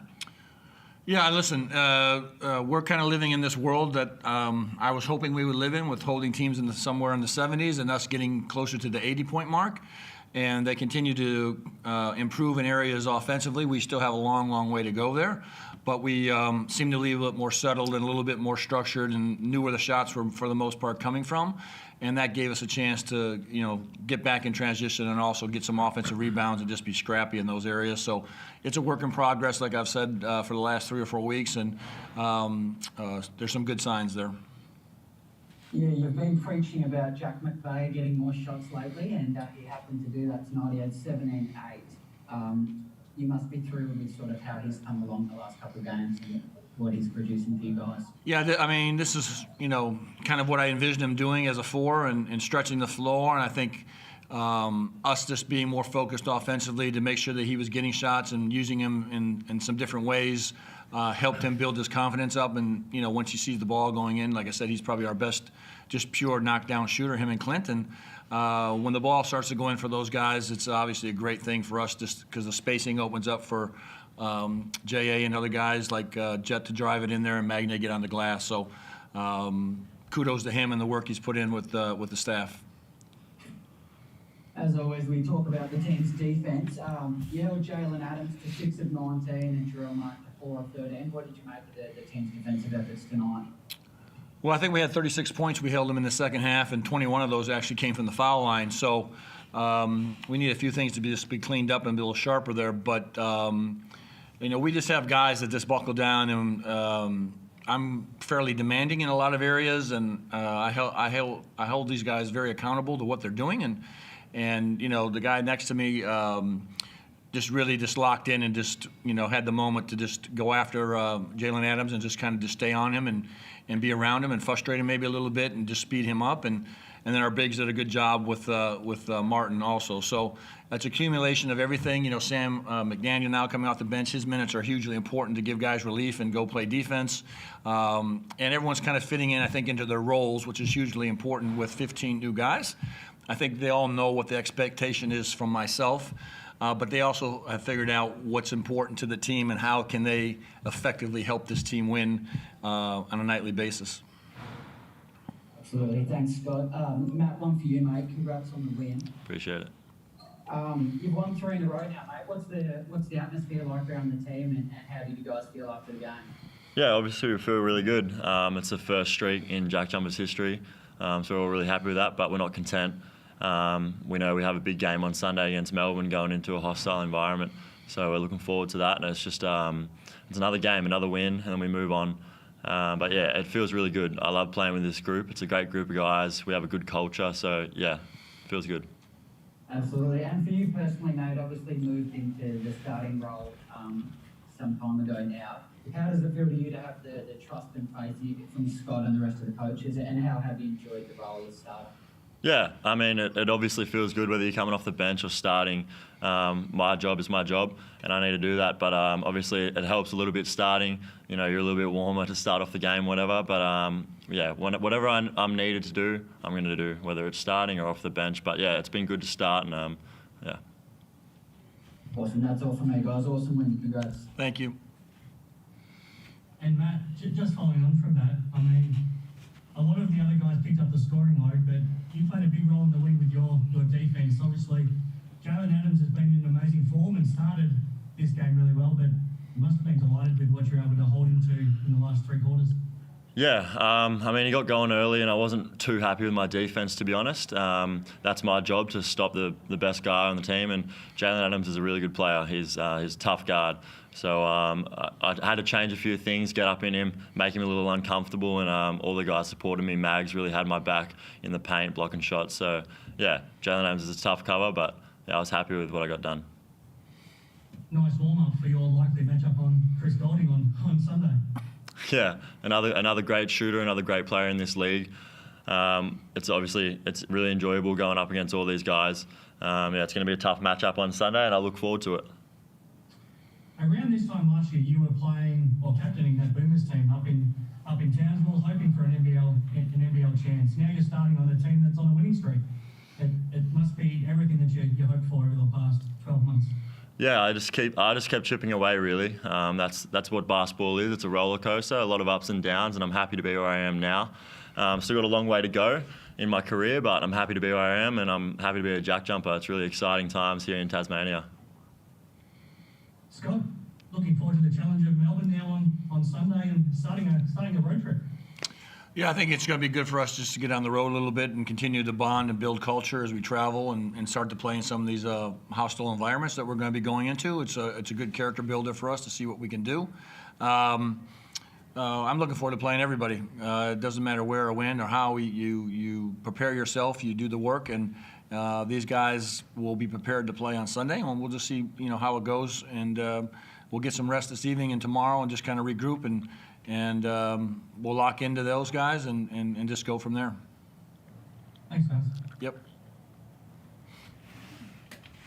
No Brent Costello? He went to sleep? Scott, I've just got one more for you. Oh, okay. Okay, pick you up, mate. It'd be unfair to Will McNay not to mention his efforts again. We keep mentioning it lately, but just how good he's been on the defensive end, and he just anchors that defense, I guess, and just protects the paint in an undersized unit for you guys. Yeah, he's a monster now. I saw what he would become when I saw him in Brisbane and started to see what he was going to become. I thought at the end of the day, and I think he had some bumps in the roads, obviously, this past year. And I thought if he would get with us and have our coaching staff around him and get him going, that he, like I've always said, the sky's the limit for him. And the last three or four games, he's put in a lot of work, extra work. He's physically getting stronger and better, and a tremendous pick and roll coverage guy that anchors our defense. Smart, tremendous shot blocker, and he's just been fantastic for all of us. Showing up and just being a pro, and again, he's young and raw and got a lot of upside to him, and he's starting to string games together, which is hugely important for us. Where do you think he is in terms of he's coming back from injury, he's getting fitter and everything? You mentioned you do a lot of work with him before or after training. How high is his ceiling? Where do you think he's at? Is he at 75% at the moment in terms of his fitness, or where's he at? Yeah, I mean, it's hard for me to put some kind of number on him other than when you start to see guys start to string games together, you know that they're at some level and they're continuing to grow. And it's been an upward trajectory for him the last 2 or 3 weeks. And again, that's a huge jump for him, and the consistency and the confidence and I think the culture that's around him supports him very well. And again, I don't know where this is going to go with him at the end of the day, other than there's still a lot of room in him to improve, and he's willing to do the work, and that's one of the reasons why he came here. And one last one, mate. How exciting is that he's showing so much potential and putting in great performances already, and it's only going to get better from here? Yeah, I mean, like I said, I was always excited when I saw him play, a year and a half ago when I was with Perth and saw him in Brisbane, and then, tracked him obviously the last year and a half of kind of the ups and downs and some minor injuries he had here and there. And he was a huge focus for our recruitment and getting him in here and selling him to become a Jack Jumper. And we had to remain patient with him when he got here and get through the recovery time of this injury. And I'm just excited for him, really. All these guys, my main job is not about the wins and losses. I know that's everyone wraps their head around. My main job is to support these guys, mentor these guys, help them grow, help them become better basketball players.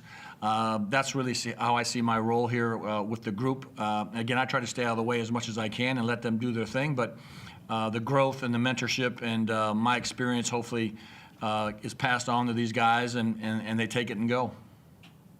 Awesome. Thanks, guys. Good luck on Sunday. Appreciate it. I've got one more. Scott, you haven't really said your piece on Kenny. He's obviously made his way into the starting five. What's your thoughts on his trajectory? Yeah, he's been, like I mentioned before, I think he's a diamond in the rough. I saw him play in that game up in Cairns with the Boomers against New Zealand. He jumped off the page to me up there in so many different ways, and then tracked him the last year of what he was doing when he came into the NBL, one down here to play the Chargers and then go up to the Northwest Thunder. And he's a perfect example of a kid that probably got overlooked and needed a chance. And I thought he'd be a great fit, and he's doing what I thought he would do, is be able to defend at his size, and is improving offensively and starting to make open shots, and a hard worker, and young, and still another guy that's got a lot of growth in him. And I think these guys that I've mentioned, Magnay himself, and we have a lot of guys on our team, I think they have chips on their shoulders that are very much in the proving mode and kind of that underdog kind of mentality, and they just come out swinging every single day of practice, every game, and I love them. Do you want to write a reply, Kenny? I love you too. Thanks, guys. You're good. You're good? Thanks, everyone. Thanks. Appreciate it. Thanks, guys. Thanks. Cheers. Thanks, boys. Don't forget your pee in the cup thing. Ish. Thank you. See you guys. Thanks. Yes, click that up for the social.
Go!